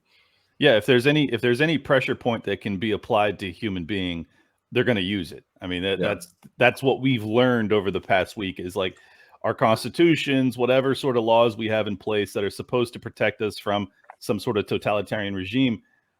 We have learned that we all exist under a totalitarian regime, basically on a global level. And as black-pilled as I am, I didn't even think that was the case. I really thought that there was some level of restraint that would be put on these people. And ultimately what we found out also through the lockdowns over the past 2 years is that no matter how tyrannical whatever measure they roll out is, even if you do get some sort of judicial intervention, it's so far down the road that it doesn't really slow things down. Like by the time the judiciary steps in and they say, okay, no, that was too much. By then they've already rolled out 3 or 4 other things that are equally unconstitutional, and we're just flying down the hill. And this is my concern. And I think that basically what I've concluded, and there's going to be a lot of people that chime in saying, well, this is the extremely optimistic blue-pilled person in my perspective that says, well, we just need a new Bill of Rights for cryptocurrency. We need a new this or that. We need a new sort of mechanism of constraint on the government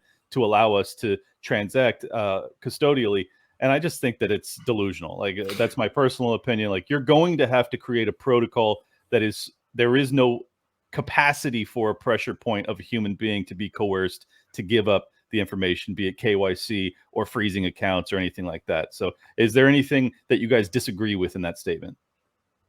No, 100%. And I want to add something. Like, I've been spending the past 7 years or so of my life telling everybody, hey, look, this is happening. And what you're telling right now is a lot of the reaction that I had. Like, a lot of people were not taking this kind of stuff seriously.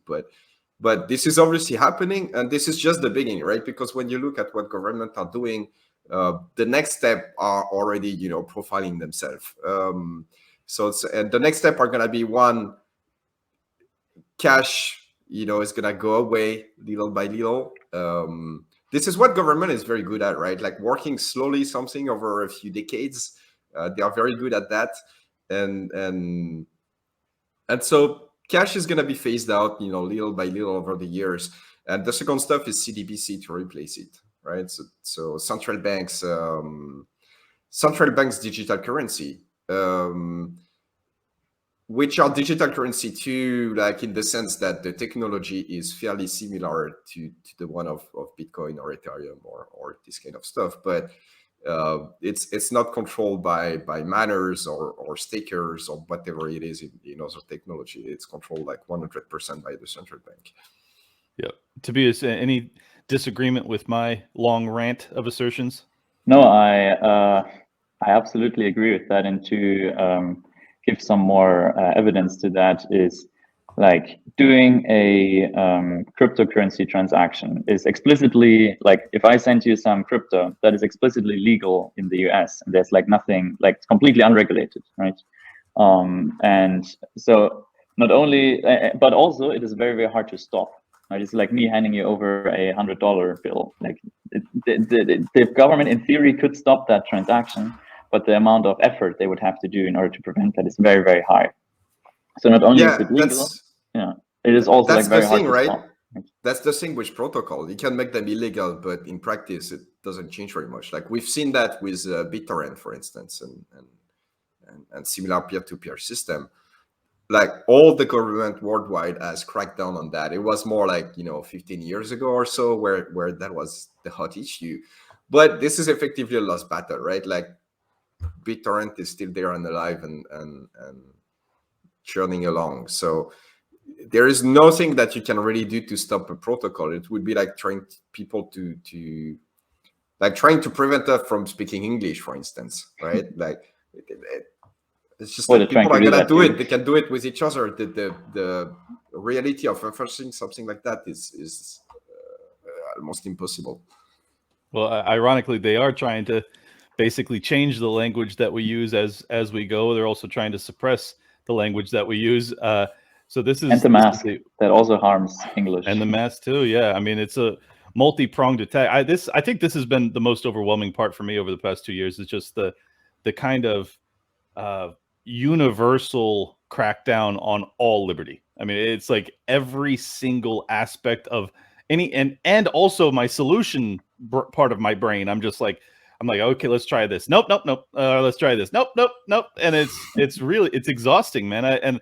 I agree with you guys ultimately. And that was going to be my next question, is like, it seems to me that it would make logical sense that if you create a protocol that is completely decentralized, they will make that protocol illegal. So you already kind of preemptively answered my question there, is that it's going to become kind of this black market BitTorrent type of transactions. But what that insinuates, or the next logical conclusion there, is that it's likely that whatever you transact on that protocol, they will criminalize, and the protocol itself will be criminalized. So are we essentially looking at a future of a black market in the cryptocurrency space inevitably?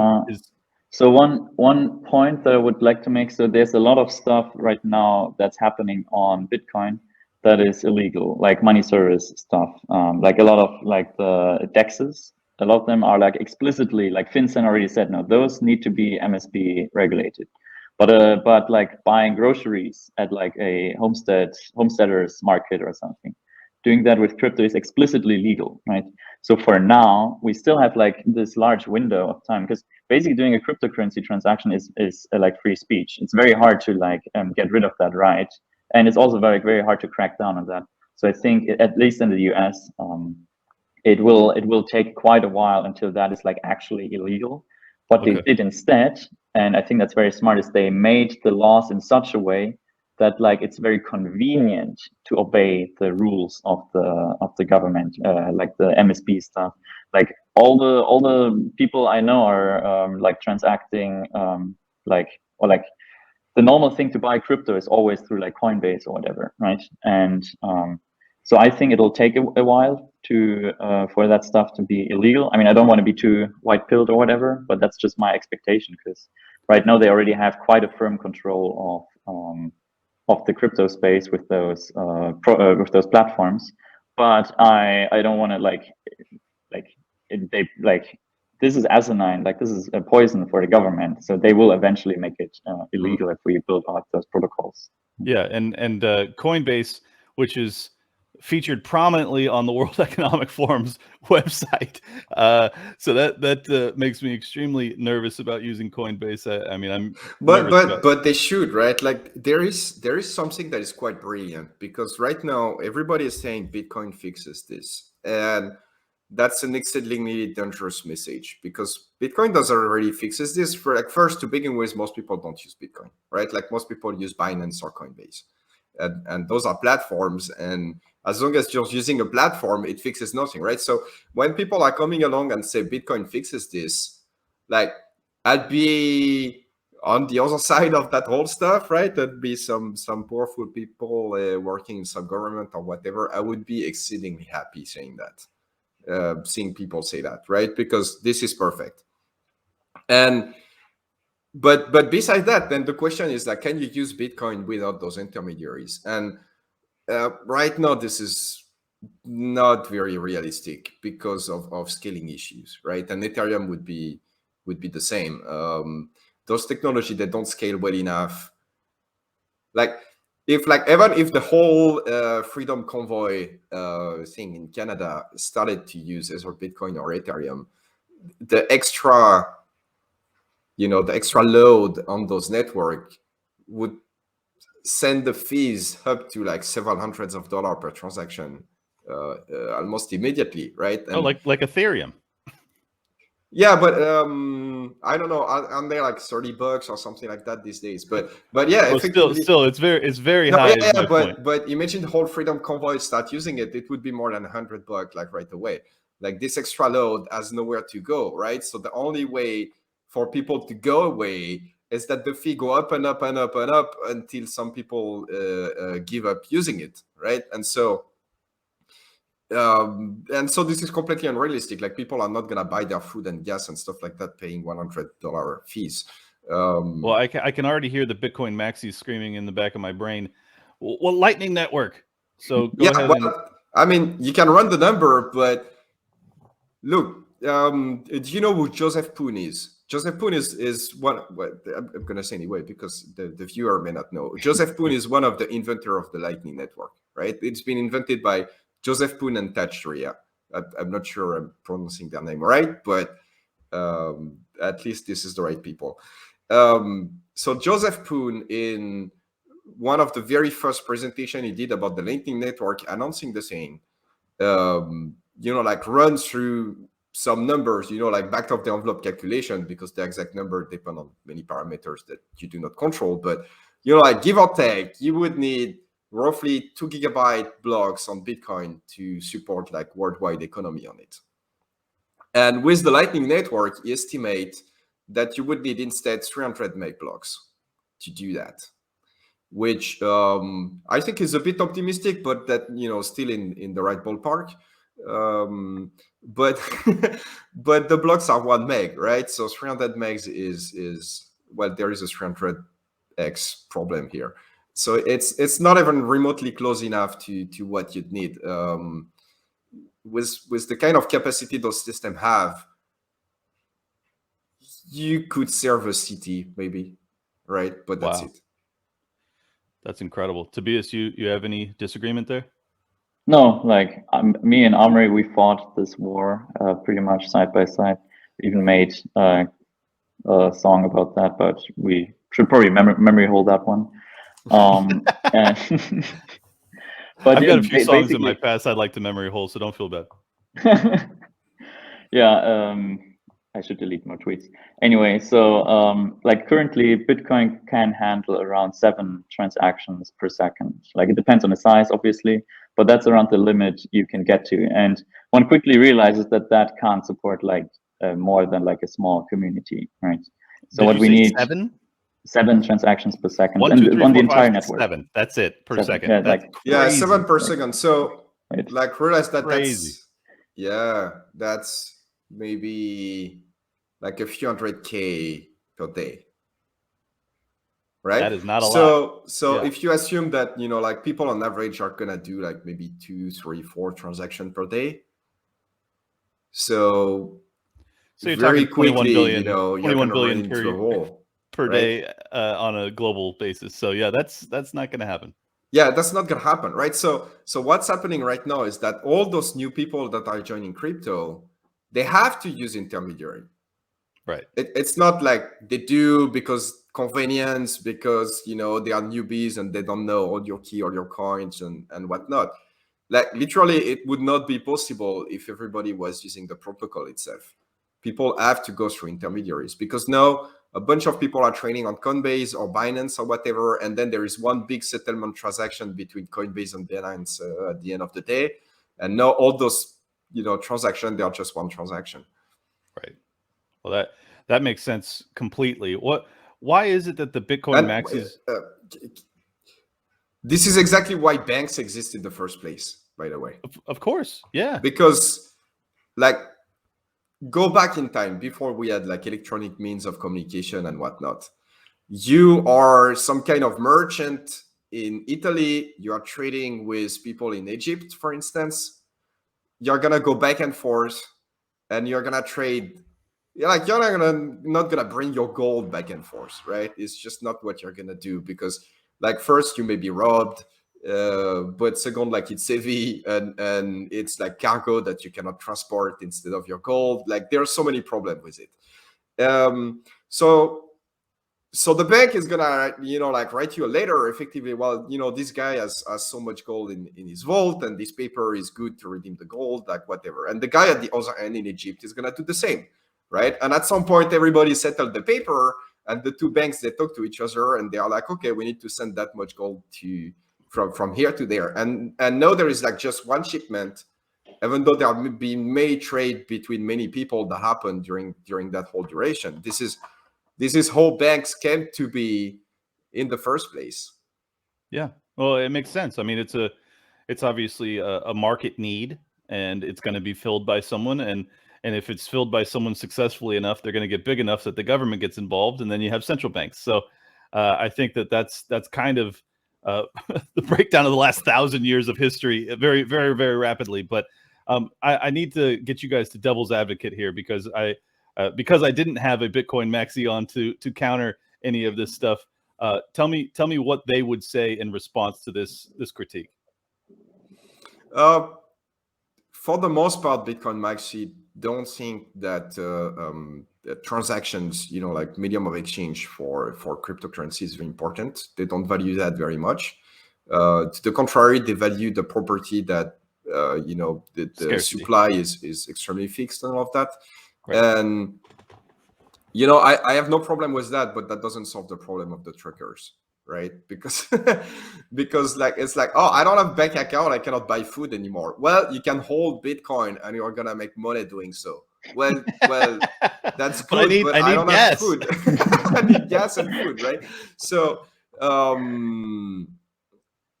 so I don't think there is anything particularly wrong with that if they value that, like this is the market and all, and it seems like a lot of people are valuing that. So that's all well and good, but that doesn't solve the problem that the Canadian trucker are facing right now. Okay, well, I think that's a fair synopsis, and I'm sure they'll still be upset with it, but neither here nor there. So what do we do here? I mean, let's get into the one more aspect of the problem is that. I watched the video that you guys put out about a week ago, where you talk about how much of the science or the programming behind what you were proposing in terms of increasing block size. This is all layman's terms, so you guys can correct me wherever I'm wrong. But increasing block size to allow for the crypto space to essentially replace cash or daily transactions, so that you could actually use the shit as opposed to just using it as a store of value. It's been shot down by the Bitcoin maximalist community. However, we are now seeing it rolled out in full in the CBDC being the central bank digital currency. I know you took some some solace in the fact that it was proof of your ideas essentially, but having it used by in my perspective, our enemy is not ideal. So go ahead and fill in the blanks there. Either of you can hop in. No, yeah, that's a very good sum up. I'm both very happy and very frustrated by that because this is something I've been saying we need to do for like almost exactly the same technical solution that have been adopted by CBDC to increase transaction throughput. I've been putting on the table for quite some time. This is why I got involved in crypto in the first place, right? Because in the beginning, there were questions of security and cryptography and whatnot, and that's not really my expertise. So I was like, I was following very closely, but I was not super involved. But when the problem were more about scaling and stuff like that, I was like, okay, I used to work at Facebook. I have a few ideas how to build large-scale system and what are the architectures that are gonna work or not. So I need to get involved, and I put various stuff on the table, and I encountered like tremendous pushback, but not just from the maxis. The maxis are part of it, but then when forking BCH, it became very clear that many people in BCH were also very ideologically driven and not in the good way, right? And so they were like you need to increase the block size and then do nothing else, and it's gonna all magically work, right? And it's like, oh, we need to travel faster. Well, just change the speed limit and everybody's gonna go faster, right? Like at some point that just doesn't work. At some point you need faster cars and different infrastructure and whatnot, right? Like it's not just changing the speed limit that's gonna make everybody travel faster magically and safely suddenly, right? So this is the roadmap that I put on the table, and many of those ideas, but I don't think we need to get into them because like this is not the target audience. But most of those ideas have been adopted in CBDC so that they can build a cash-like system that can work at the scale of a country or even bigger. Well, I don't want you to go too much into the details in terms of the programming, simply because it'll be above my head, but as well as most of my audience. But if you could explain what the CBDC did adopt from your ideas, just in layman's terms. I mean, I understand that it's bigger blocks. It's going to allow for far more transactions, like insane amounts of transactions. But how are they doing that safely? Is it simply that they have essentially the monopoly on the currency so that the proof of work is less important, or how does it work? So so one aspect of it is the consensus mechanism that they are using. When you work on Bitcoin or any, like open cryptocurrency, you need to have a consensus algorithm that is open, like permissionless, right? That's consensus algorithm. Yeah. So Okay. let me explain. Like, one of the problem when you build a cryptocurrency, and it's actually the biggest problem by far, is that if say you, Clint, you send some money to me, and then you send the same money to Tobias, right? Like, you create a transaction that send the money to me, and you create another transaction that send the same money to Tobias. The network needs to decide which one of those transactions is the real one. Right, which is valid. Right? But it's just like since I'm a mortgage broker, I'll break it down into mortgage terms for people. It's basically like an escrow where you want to make sure that the money gets to the person that it's due, and that the exchange is verified so that I can't send the money to somebody else. Yeah, and so the problem is that your transaction doesn't propagate itself on the network instantly, right? It's sent to one node, and this node verify the transaction and send it to other node, right? So if you send one transaction to one node and one transaction to another node, then depending on all the both transaction propagate, some nodes are gonna think, oh, he sent the money to Amaury, and some nodes are gonna think, oh, he sent the money to Tobias, because they've seen the transaction to Tobias first, and then they see the transaction to me, and they're like, no, this is not valid. You already sent that money to Tobias. Gotcha. And the other node are going to decide the opposite because they received the other transaction first. And fundamentally, like, this is a simplified version of the problem, but this is a problem that is fundamentally unsolvable. You can actually prove mathematically that you cannot solve that ever, right? This is a problem that's always going to exist. So you need a system that's gonna get like everybody's decision and come to an agreement like between everybody on which one of those transactions is the real one, quote unquote, right? And this is the consensus algorithm. So what Bitcoin uses for that is proof of work, like a system based on proof of work that we call Nakamoto consensus, where the transactions are gonna be put in block, and then you're gonna build block on top of blocks. And what happens is, like, sometimes two blocks are gonna be found at the same time, right? And maybe there are one block with the transaction to me and one block with the transaction to Tobias, right? But on top of that, two other blocks are gonna be built, and eventually it becomes exponentially less likely that blocks are gonna be found at the same time, again and again and again, because just statistics. And so within a few blocks, you can be confident that one of those two transactions has been chosen, and the other one is never going to go through.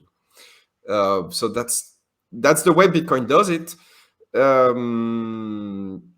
So this whole problem for the CBDC doesn't exist, right? Because they don't need to allow for an open participation. Why this problem is difficult in Bitcoin is that you want to allow anyone to mine and take part in the process of deciding.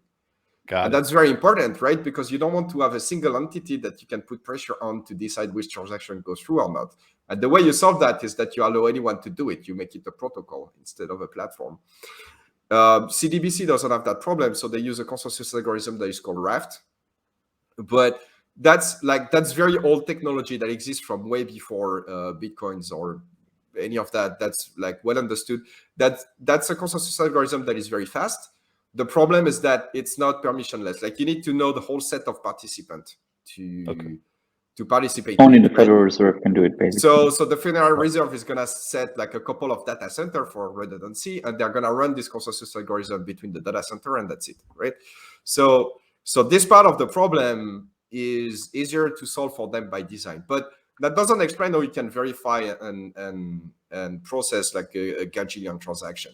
That just explain okay, you can agree on them. And the way you can process a gajillion transaction is by actually like changing the transaction format slightly, but not by very much, so that it has there's a couple of properties that are well, it's sharding and parallelization, right? Those are the two things you need to do. Yeah, so you need to be able to process the transaction in some way that you can shard that processing, which means You're gonna have like several computers. Like, so if you have a 1 gigabyte block, for instance, and you process that with just one computer, it's gonna take forever for the computer to verify the block, right? But if you have 100 computers that verify each of them 1% of the block, then it's gonna be very quick. Right? That's the basic idea, right? And to be able to do that, the verification process needs to have certain properties, right? It needs, like, you need to be able to check into small blocks of work, set into different computer, and each computer come back to you and say, oh, this is good or this is no good, right? You want to be able to do that. And there are simply some rules that exist in Bitcoin right now that prevent you to do that. And probably the biggest one is the fact that the blocks need to be topologically ordered, which is like a big word to say the transaction needs to be in chronological order in the block. So if you, Clint, send money to me and I send that money back to Tobias, the transaction where you send the money to me needs to appear in the block before the transaction where I send the money back to Tobias. Otherwise, the block is not going to verify. And intuitively, you know, that would make sense that it's easier to verify the block in that way. But that means that possibly every transaction depends on each other in the block. Right? Like the order of the transaction in the block. And so the order in which you process them become important. Right. And because the order in which you process them becomes important, you need to process them one by one. Right. You cannot send like a small chunk of transaction to a set of computer, and each of them, they verify theirs and they come back to you because they depend on the work that is done on the transaction before. So that's one of the change that actually I was able to make on both BCH and eCash. There are a couple of other changes that you need to make, but the thing is, it's quite amazing because there are not so many changes that you actually need to make to Bitcoin. Wait, so just so I understand, were you able to change the chronological nature of BCH? Yeah. You were? That was a war, by the way. There was a war about that. Yeah, there was a war. The BSV fork happened over this, right? Like the BSV guys, they were like, we just want to have like huge block and change nothing else, right? So how are you able to change the chronological order of it without it being rife with, you know, fraudulent transactions? Oh, so you just process the block a bit differently. So the way you process it is that you go over the whole block twice. So that's the downside is that you need to go over the whole block twice. Yeah. But the flip side is that you can go in any order that you want, right? So that you can split that workload between as many machines as you want.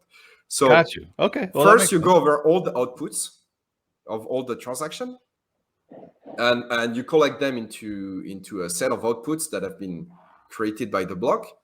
And then you go over all the inputs and you look into that set that you just created and the UTXO set. And you see if they exist in there and if they have been spent twice, right? Okay. And if they exist in there and they have not been spent twice, then the set is good, and everything that remain in the set of put that you had before, you can add that to the UTXO set. And I take it that's many multiples faster than having a chronological. We actually have data on that. Actually, it's slightly slower, but not by much. Oh, it's slower. Interesting. But it's parallelizable. What's that word? And like you can split it in chunk and have like several thread or several machine. No, sorry. Yes, time. I meant from the macro analysis. Right. So at scale, it's faster. Yeah. Well, so we actually have way faster, right? Because on the CBDC paper, twice as much resources at it, it's gonna be twice as fast. That's the big difference. Yes. Yeah, I got you. Right? Tobias, you were going to say something? In the CBDC paper, they actually design both systems, right? They call it the atomizer, which orders the transactions in order. And then they do the other, which is 2PC. I don't know what that stands for. Again, two process. Anyway, with the commitment phase, two-phase commitment. It's two-phase commitment. Now I remember it. And there it doesn't order them. And ordering this stuff is actually very expensive to do. Like it requires a lot of resources and it's very hard to parallelize. And they found that if they use the atomizer, on their particular design, they can process transactions at 170,000 transactions per second. So that's already like 170, like it's like 20,000 times faster something than Bitcoin. But then they use the 2PC, the other one, which uses the design Amaury was talking about just now. And then they were able to process 1.7 million transactions per second. So it 10x. So 10x, yeah. 10x, yeah. But Wow. more importantly, I don't know, like, so those are the particular result that they get, but I don't think this is even the most interesting result, right? Because the atomizer 170K is all they got out of it, right? Like there is nothing you can do. Like there's no resources you can add to the system to make it faster. It's physically impossible, basically. Right? There's no you chip cannot who can add do it. like more servers. You cannot throw more resources at it to make it faster. Whereas the 2PC is basically like you can throw twice as many resources, and it's not going to be 1.7 million. It's going to be like 3.4 million, right? It's Interesting. It just So, scales with the resources that you throw at it. well, then what I'm as a layman, what I'm hearing in this is that essentially because they have a centralized system, we potentially, even with not having the advantage of being a central bank, could, because we have so many people that are running, the Bitcoin chain or whatever it's called, the nodes on their computers to verify the blocks. If we were to use your system with that, you could actually outpace them in terms of the capacity for transactions. Or am I delusional here? Or am did that make any sense at all? I don't know to what extent we could outpace them, but we could match them, right? And that's enough, right? That's all. Yeah, that's all we need to do. So, so that's the idea behind BCH.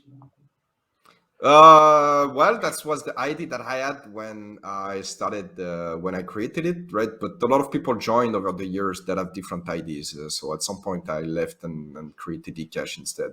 So that's Got it. Some of those ideas exist in BCH, but the other ones they're probably never going to get implemented. All right. Well, I'm going to get some eCash before I put this episode out, because this is Insider trading. Yeah, exactly. I don't know what it is, man, but there's just something like, obviously I'm not a programmer, but I have a brain for this stuff. Like I get what you guys are talking about. So when I hear someone that's like solving the problems that I see from a layman's perspective, I'm like, okay, cool. If he sees the same things I do and he has answers for it, like I want to be in that camp. So anyways, I'll leave it at that. This is where I become a bit frustrated with the liberty movement. I have to say, because of all the opposition I faced, like all the maxi, they were like horrified by those ideas. But even within the BCH ecosystem, it's like, look, we have a technically sound plan to like tweak Bitcoin a bit and make it high throughput, and we don't need to change that many things. And even that was exceedingly controversial. And another war is fought on that, actually. Like, yeah. And so is your frustration the ideological rigidity? Yeah, because at the end of the day, right, like the CBDC did not tie them themselves with all that bullshit, right? And so at the end of the day, we kind of lost 7 years. Yeah. Right. And they are not waiting for us to get our shit together. No. Quite the opposite. Quite the opposite, right? Like the more we don't have our shit together, the happier they are. And this whole block size debate, for instance, was like a huge waste of time for everybody involved. We can build that system and continue with a small block Bitcoin on the side of it, and everybody builds their stuff, and it's all good, right? But instead of that, we get a bunch of mudslinging between everybody involved, and the result of that is that now we have mostly Bitcoin. We don't have a big block Bitcoin alternative, and even Bitcoin doesn't really solve the problem that we want to solve anymore, right? So it's exceedingly disappointing. I think that the big victor of the scaling debate is the central bank, which is exactly what the entire cryptocurrency space was set out to circumvent, and it's devastating.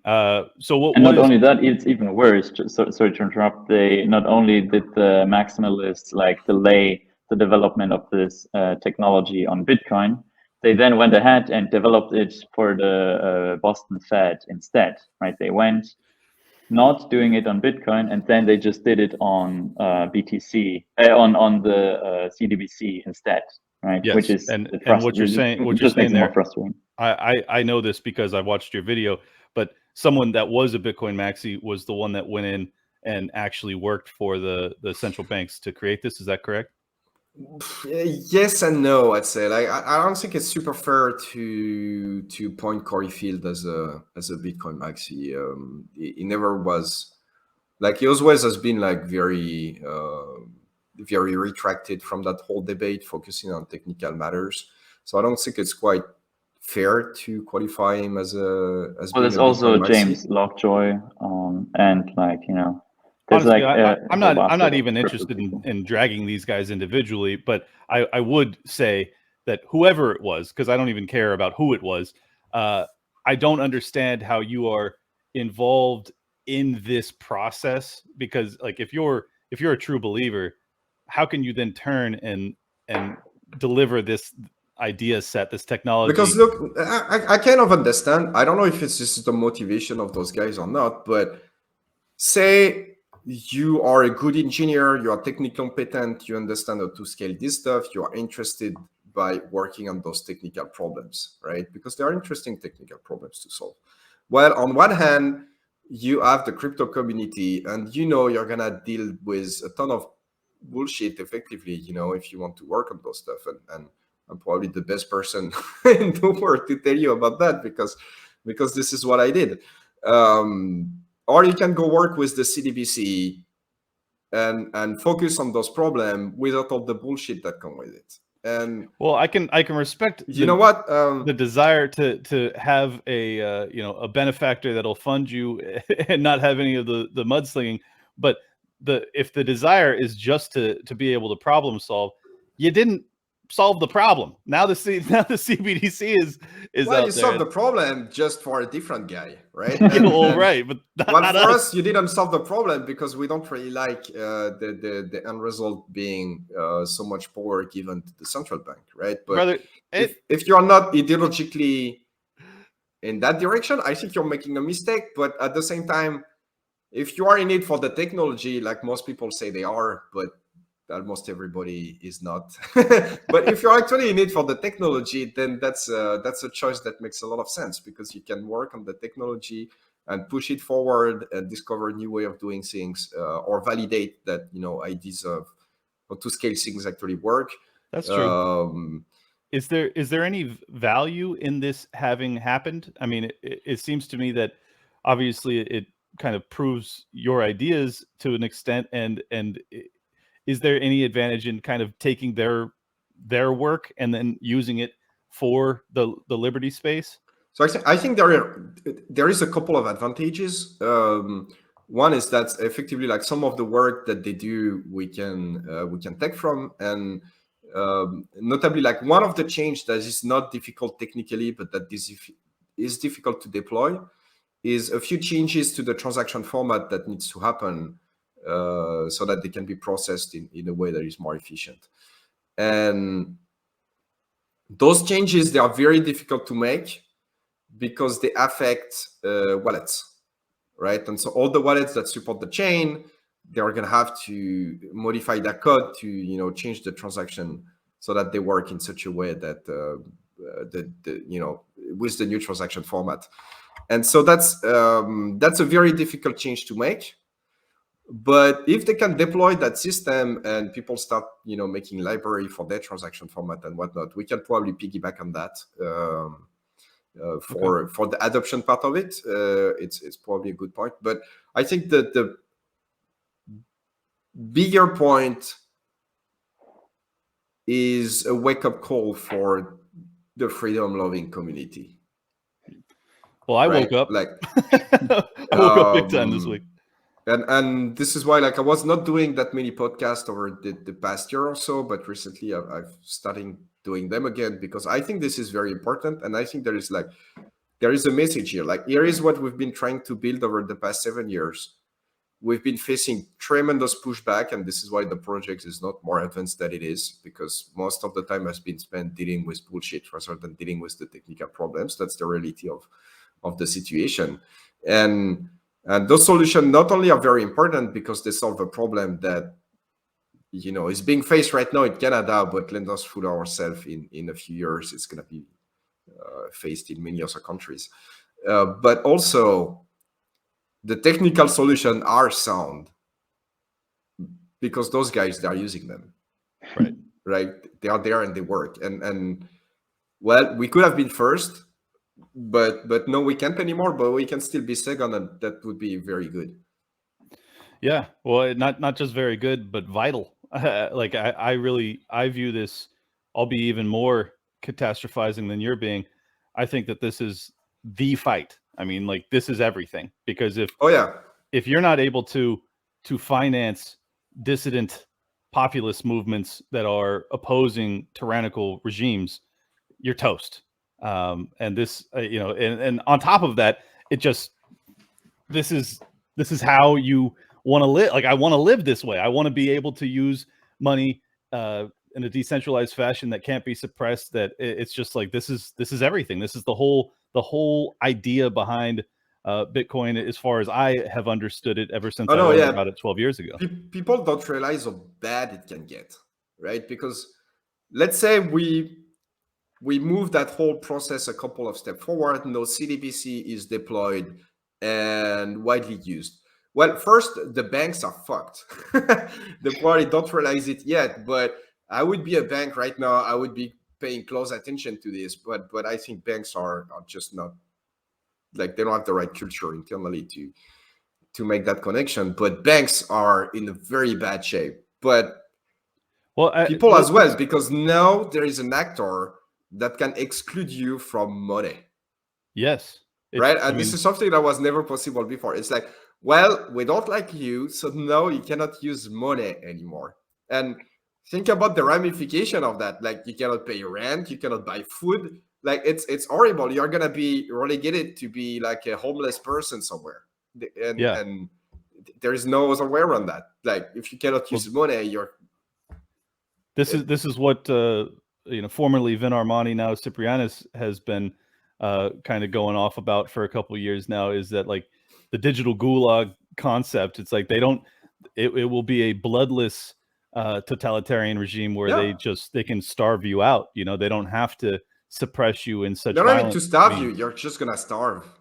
Well, right. Yeah, exactly. Right? They don't need to do anything. Yeah, they just hit a button and they're like, doing something, right? Clint because can't before eat they were anymore. processing your transaction, no, they are not anymore. They don't need to do anything. They just need to stop doing something. Well, which is ideal, right? Like, it doesn't cost anything to them.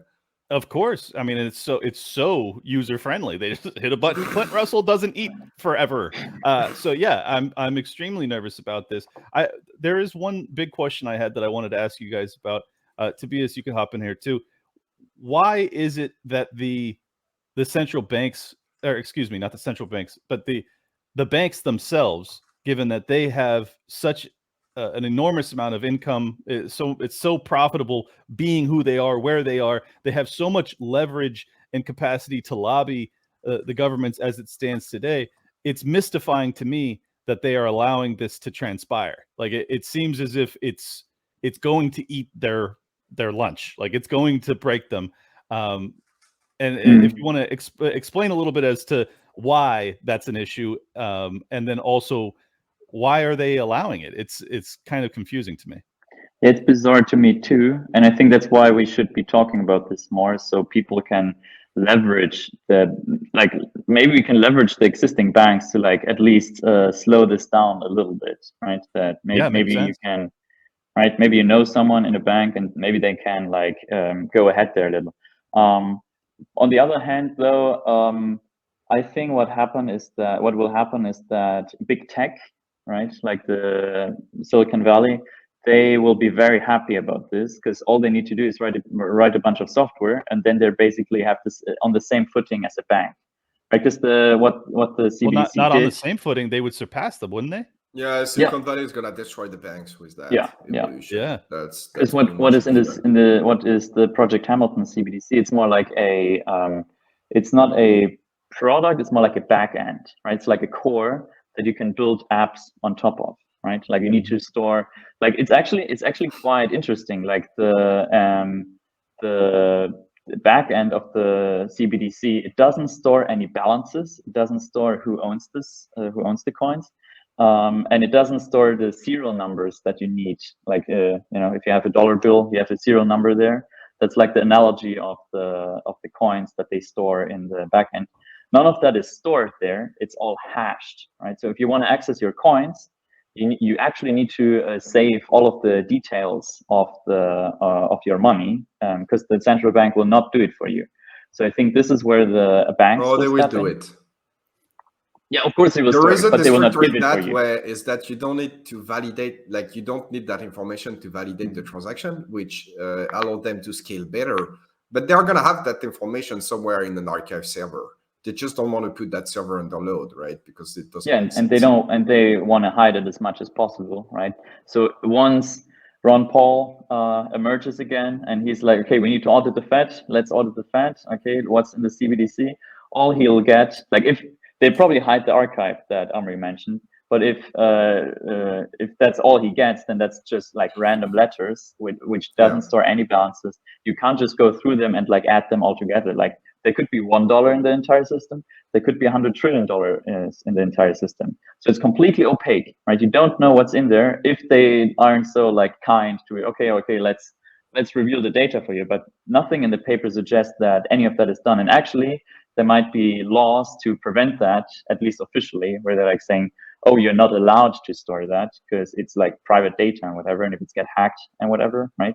So I'm 100% sure they will store that, but they will have to be very sneaky about that. The value of that is too great not to store it. Yeah, and then if you apply machine learning and whatever, because you'll basically know everything in the economy that's going. Every dollar bill that's moving from one place to another, you will know about that transaction, and you know from who it went and to whom it went. So of course they will store that. Well, but the way they present it in the paper is that they don't store it. Right? Of course, which yeah. Well, obviously is ludicrous. And especially for these completely deluded central planners that think that they can fucking incentivize any transaction, they can suppress any transaction, they can basically completely remodel human experience and human desire. Like that's their whole belief system, and if they have that data set, that'll really increase their confidence that, oh, we can do this and that, and we can totally reshape the world in our image. And unfortunately, I don't agree with the image they're trying to reshape us in. So no.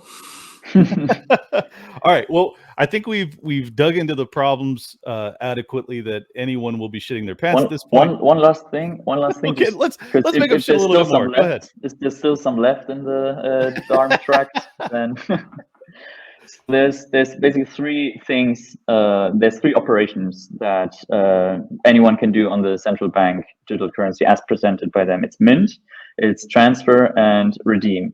The transfer one is just about like sending money between people, right? So sending from one public. It's a transaction. It's a transaction, yeah. The mint one is how they push a button and create more currency, and then they can create as much as they want. The interesting thing about that is that none of that is like stored, at least officially. So if they mint new coins, they look completely identical to all the other coins, right? There's no like timestamp or like no date on there. It's like they're completely indistinguishable from all the other coins.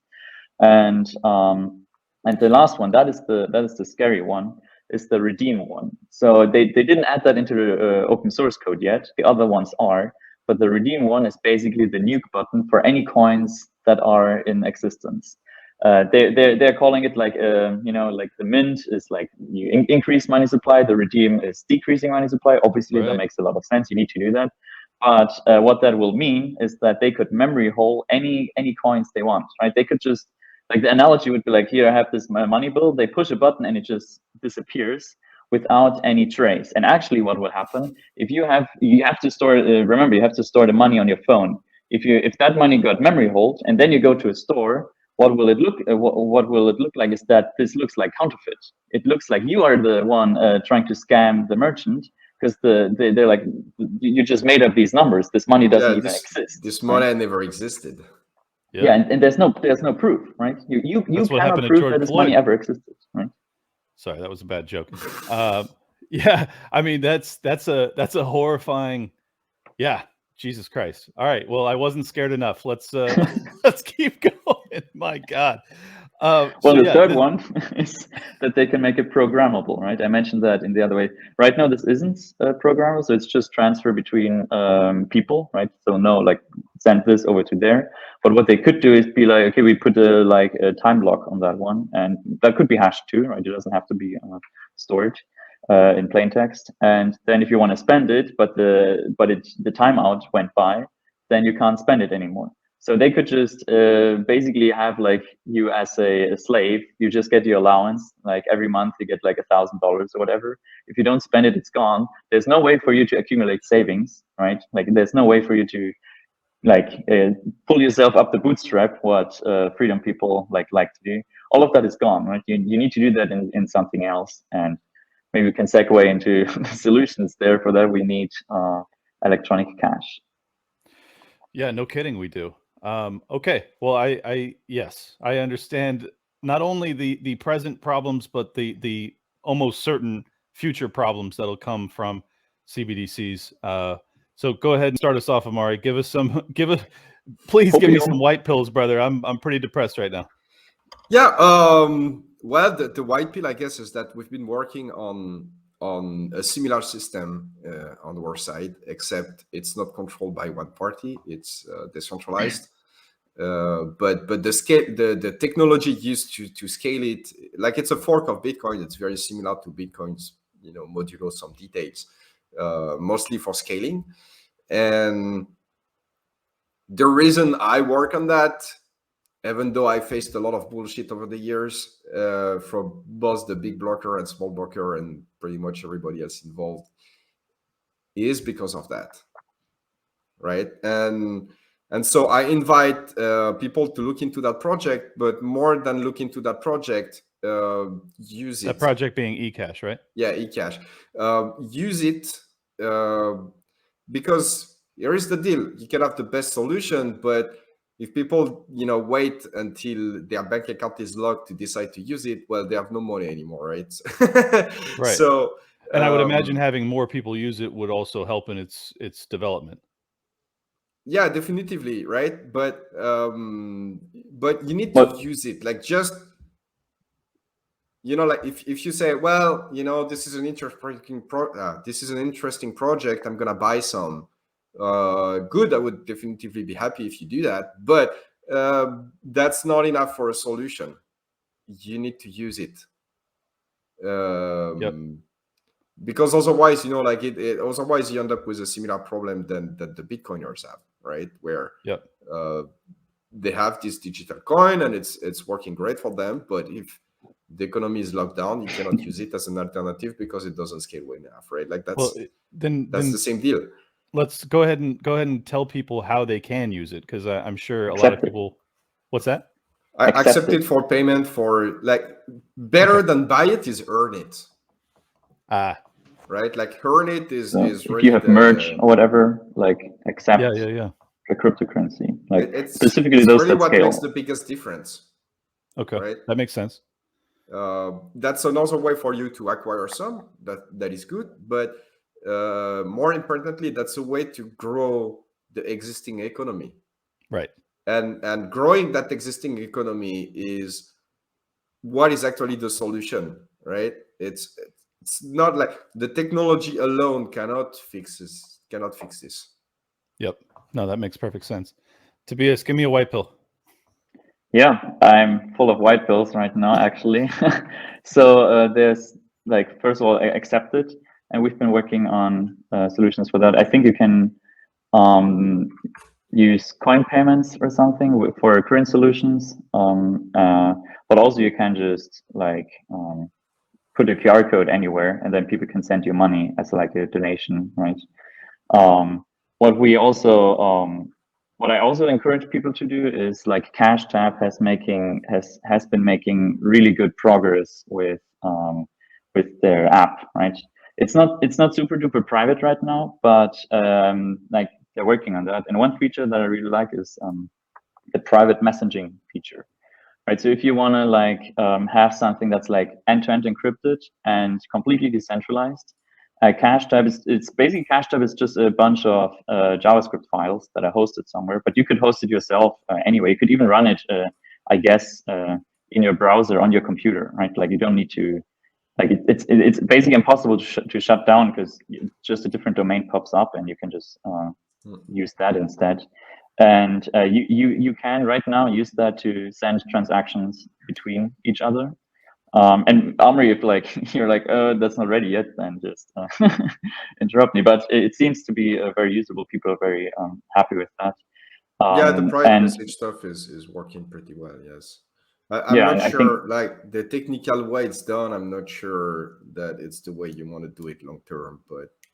But it's a good intermediary solution. Like something like Stamp, something like Stamp is a better way to do it long term, I think. Yeah, that's what I'm working on right now. So I'm working on Stamp right now, and there it's actually way more private. Like if Stamp is a private peer-to-peer encrypted messenger, which also anonymizes your transactions a lot. So to go all the way back to the truckers, and I think this is the most exciting thing about Stamp, is that for the truckers, what they did, they just posted an address, like send the money here. But then all that happens is that all the money gets all sent into this one address, right? And everybody has the same, and everybody sends to the same address. So all they need to do is like blacklist this one address, right? Because it's all in public. What Stamp allows you to do, for every single guy who's sending you money, it's all a separate address, right? You have this address. If you send me money, you have this address. If Amaury sends me money, I give him another address, and so forth. That's actually a thing that's not very easy to do on Bitcoin right now, and I don't know of many chains who do that, other than maybe Monero, who is.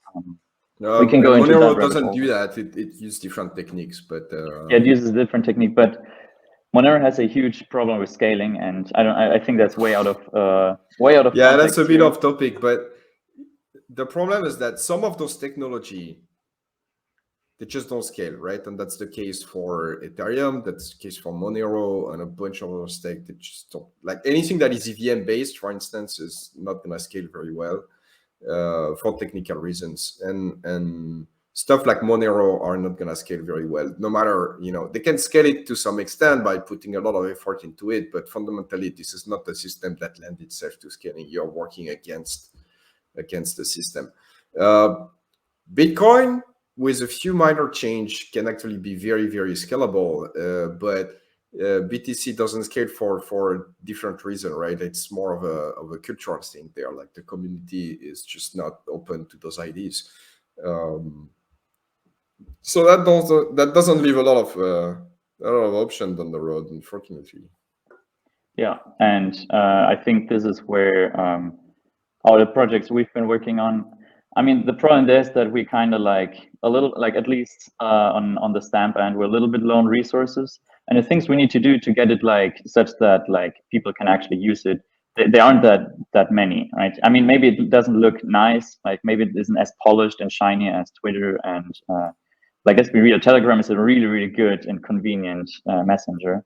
But like if your thing is, okay, I need to be able to send money, right? Privately, and I need to be able to send messages privately, and I don't want to be shut down, right? Then this is a very, very important technology. For that, if people are interested, it's t.me/stampchat. Like that's the Telegram group. People can join, like just Stampchat, one word. The blockchain we're doing that on is the same. It's the same technology as eCash. We're backporting the changes, but it's a separate chain because we have some stability mechanisms. So it's not as much as an investment as eCash. eCash is more of like it has the same properties as Bitcoin, basically, regarding the money issuance. We have something that's more stable. And so if people want to have a look into that, that's givelotus.org, right? We have a shiny new website now. But yeah, that like look into that, join us, ask questions, right? And like we'll help you getting set up. Yeah, Love and well, if you guys have any I don't know, links or pamphlets or PDFs or anything that I can include in the description of this so that people can learn more, shoot it my way, and I'll put that in the description so that people can do some further research, because I'm sure a lot of people are going to come away from this going, what the fuck do I do? Because this is I mean, this is a very daunting issue, to put it mildly, and I think that you guys both have your heads wrapped around it in a way that's very special, and I really appreciate your time in explaining it. Go ahead and any closing comments before we get out of here? I'll go with Amaury first. Okay, well, what the hell do I do is a very good question, right? So a few things. Like, first, don't panic, because not because this is not serious, but because it's not going to help. It's not productive. Yeah, it's not going to help, right? Second, a lot of people are going to trying to sell you stuff that fixes this. Like, everybody's going to say their stuff fixes this, right? And realistically speaking, most stuff are not going to fix it. And you know why I'm doing that to some extent? I'm not doing like just like buy my stuff and this is going to be fixed for you, because if I were doing that, I would be lying to you. You need to do more than just buy some stuff and sit on it and think your problem is fixed. You need to be involved with your community, because at the end, this is what's going to matter. If you find yourself unbanked, you're going to need to have friends and family and whatever that can help you, because it's going to be tough. So you need to work on your network of people that are around you. In the age of, like, that sounds stupid because this is something you want to do, but in the age of the internet, we're connected to a bunch of people all over the world. But are you connected to your neighbor? Think about that, because that's very, very important. And second stuff, get interested in those technology. Be it like, I think eCash is a very good one. Obviously, I'm working on it, so I do think so. Or otherwise, I wouldn't be doing that, right? But go beyond just buying the stuff and sitting on it, because if you do that, you are no closer to anything that you were before. You need to learn how to use it, so that the day you find yourself without banking, you know to use something else, right? If you have the skill, either technical skill, but also just like commercial skill in general, right? Like, or if you run a company, you know, you can start accepting those for payments. And obviously, at the beginning, is going to be a very small percentage of your sales, right? But the important part into that is not to increase yourself by 2x, right? It's to learn to use a technology that can serve your ass later, right? And that's quite important, right? And if you don't use it and if you don't grow that economy, then just having it is not going to be useful. Sure, makes sense. Right. So I really want to encourage people to use it. I love it. Yeah. Like, yeah, you don't need to buy a ton of it. Obviously, I'm very happy if you buy a ton of it, but buy some and use it for you. That's the most important step that you can take. And you can use it like basically, I think what is cool is to like tell your friends and family about this technology, right? Don't sell them on like, oh, buy this, because if it goes down, you basically burned all your social capital, right? But what you can do is like just give them, like, if they help you out or something, give them a token of appreciation, send them some eCash, send them some Lotus or whatever, and then like show them how you can use it, how you can maybe use it to send a message back or something. Like with Cash Tab, you can do that. And also, like, as Amaury said, learn about it, right? For example, Vin is now doing the Bitcoin Mystery School. I think that's a good thing to like understand actually how does proof of work and so forth. I think that's very cool. But also take the time to teach what you learned, right? Teaching is always the best way to learn it better, right? And if you can just explain it to other people, I think read that a study about that yesterday, and teaching is literally the number one stuff you can do to learn something. Like the highest retention rate is teaching. When you teach what you know, you retain 95% of it. Yep, and nothing comes close to that.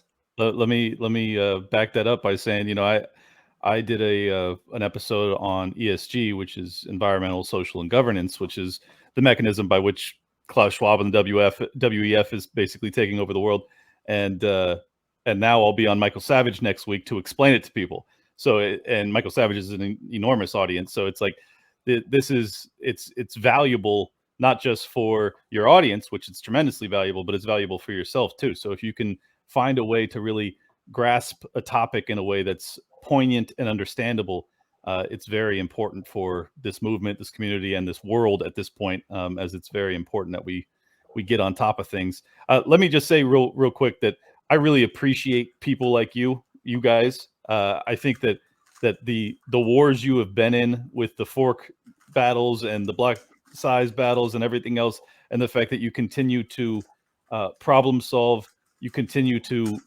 fight the kind of cult group mentality, group think stuff that happens in all communities. It's very special, and you guys, I sensed a bit of weariness in you guys when you're talking about this stuff, in that you have gone through the wars. So I just wanted to give you a quick uplifting note that there are people out there that really appreciate those that are willing to buck the trend and continue to evolve and create, and it's amazing. I mean, I really appreciate what you guys have done, so thank you. Thank you very much. I appreciate that. If you guys could tell people where they can follow you, we'll get out of here. Yeah, do you want to go, Tobias? Yes, so Tobias Ruck, Tobias Ruck, on Twitter. That's where you can find me. Also, the project is givelotus.org or t.me/stampchat if you want to get involved with Stamp. And yeah, I think those are the most important ones. All right, so if you want to know about eCash, the domain is e.cash. Very easy to to remember. E.cash. You're gonna find everything that you need on there. All the information that you need. There are links to various Telegram groups and community and whatnot if you want to dig more and talk to actual people. If you want to find me, it's DiddleNix pretty much everywhere. DEADALNIX. On GitHub, on Twitter, on like pretty much everywhere you're gonna find that name. It's me. I'm not gonna I tend to focus more on the big societal trend and problems and stuff like that we're trying to tackle more than selling the stuff. So if you want to hear about eCash, e.cash is gonna be better. Perfect. Well, yeah, I focus on more of the macro problems than the solutions on my Twitter too, which it's grown me a quick following, but it certainly makes me feel bad that I'm just giving people a ton of bad information. So I like doing shows like this where there's some aspect of problem solving and some hope at the end of it. And I think that the first step in finding hope is identifying the problem. I think we did a lot of that today. And I think that you've presented some options that could be solutions. So I really appreciate your time and your work. And for the love of God, don't quit, guys. I need you. So keep going, all right? Well, I hope you guys really enjoyed that episode. I think that it explained a lot of the problems that we face that are kind of new. They're kind of new, and it adds a whole nother layer to the dystopia that we kind of already existed in. But now we understand it in a more in-depth way. At least I do. I hope you feel the same. Coming up next week after I get done. Oh, by the way, I'll be on stage talking live at the LP Florida convention with Dave Smith on the same stage at the same time. It's going to be, I don't know, just amazing. Bucket list item. If you're near Melbourne, Florida, come over and check us out. Other than that, the next week I will be having a panel with 3 juggernauts that you're not going to want to miss to talk about how to work around this stuff. These guys are just brilliant. Again, I don't know why I keep getting such incredible guests. I guess as more and more people tune in, I'm able to get more and more brilliant people to come on, and I'm so grateful because I feel like I'm getting a master's degree in technology, like the newest cutting edge technology, probably better than most colleges can offer. And I hope that you feel the same way. If you feel that way, if you feel that you're getting value from the show, as I always say, feel no obligation. But if you want to support my work, go to libertylockdown.locals.com and become a subscribing member of our little community over there. It's where I do AMAs every month or two, and you're able to come on, ask me questions, and we can kind of break down some whatever areas I'm missing when you're listening to the show. When you're like, oh, God, I wish you would ask that, or God, I really wish I could ask Clint this. Well, this is your opportunity. So become a member.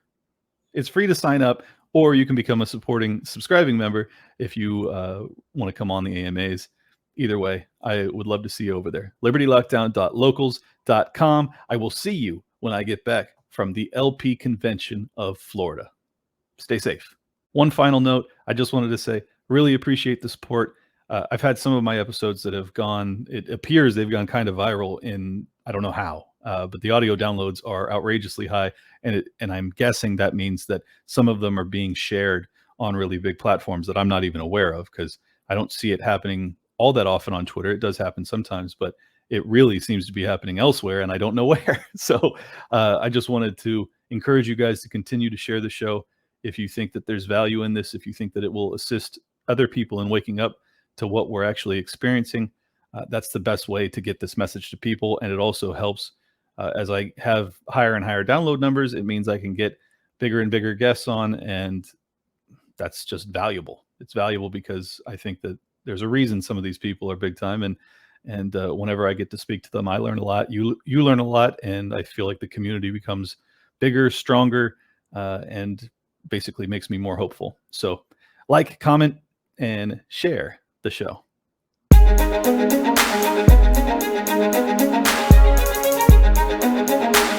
Big shout out to everybody that's been with me since Jump Street. Appreciate y'all.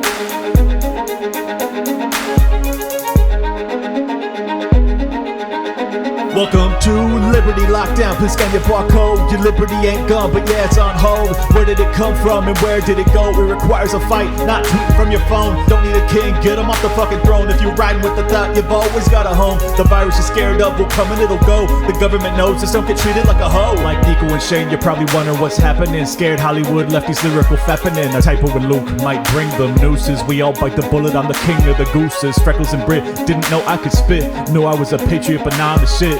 Peter Quinones, invite me on. Which podcaster sends custom songs? Part of the problem, now I stand with the people. Dave showed the way, but I am unequal. Lions of Liberty, now hear me roar. Beat running out, but I got a bit more. Robbie the Fire, always running his mouth, but I made him a sandwich, now I'm man of the house. The malice for Nick, but you're welcome to quit. I went over BLM with the fire I spit. Friends against government just call us fags. Copied the Cairo, put mummies in the bag. Allowable opinions get thrown on the ground. Silky smooth Tom was the only sound. Getting so hot must be Air July. Screaming in the mic, you're Ripper 59. March to ratio that black guns matter. Now all these lefties got crazy small bladders. None of us wanted war, but we're ready. You know I be bopping and rock steady. Liberty Lockdown, please scan your barcode. Your liberty ain't gone, but yeah, it's on hold. Where did it come from and where did it go? It requires a fight, not tweeting from your phone. Don't need a king, get him off the fucking throne. If you're riding with the thought, you've always got a home. The virus you're scared of will come and it'll go. The government knows, just don't get treated like a hoe.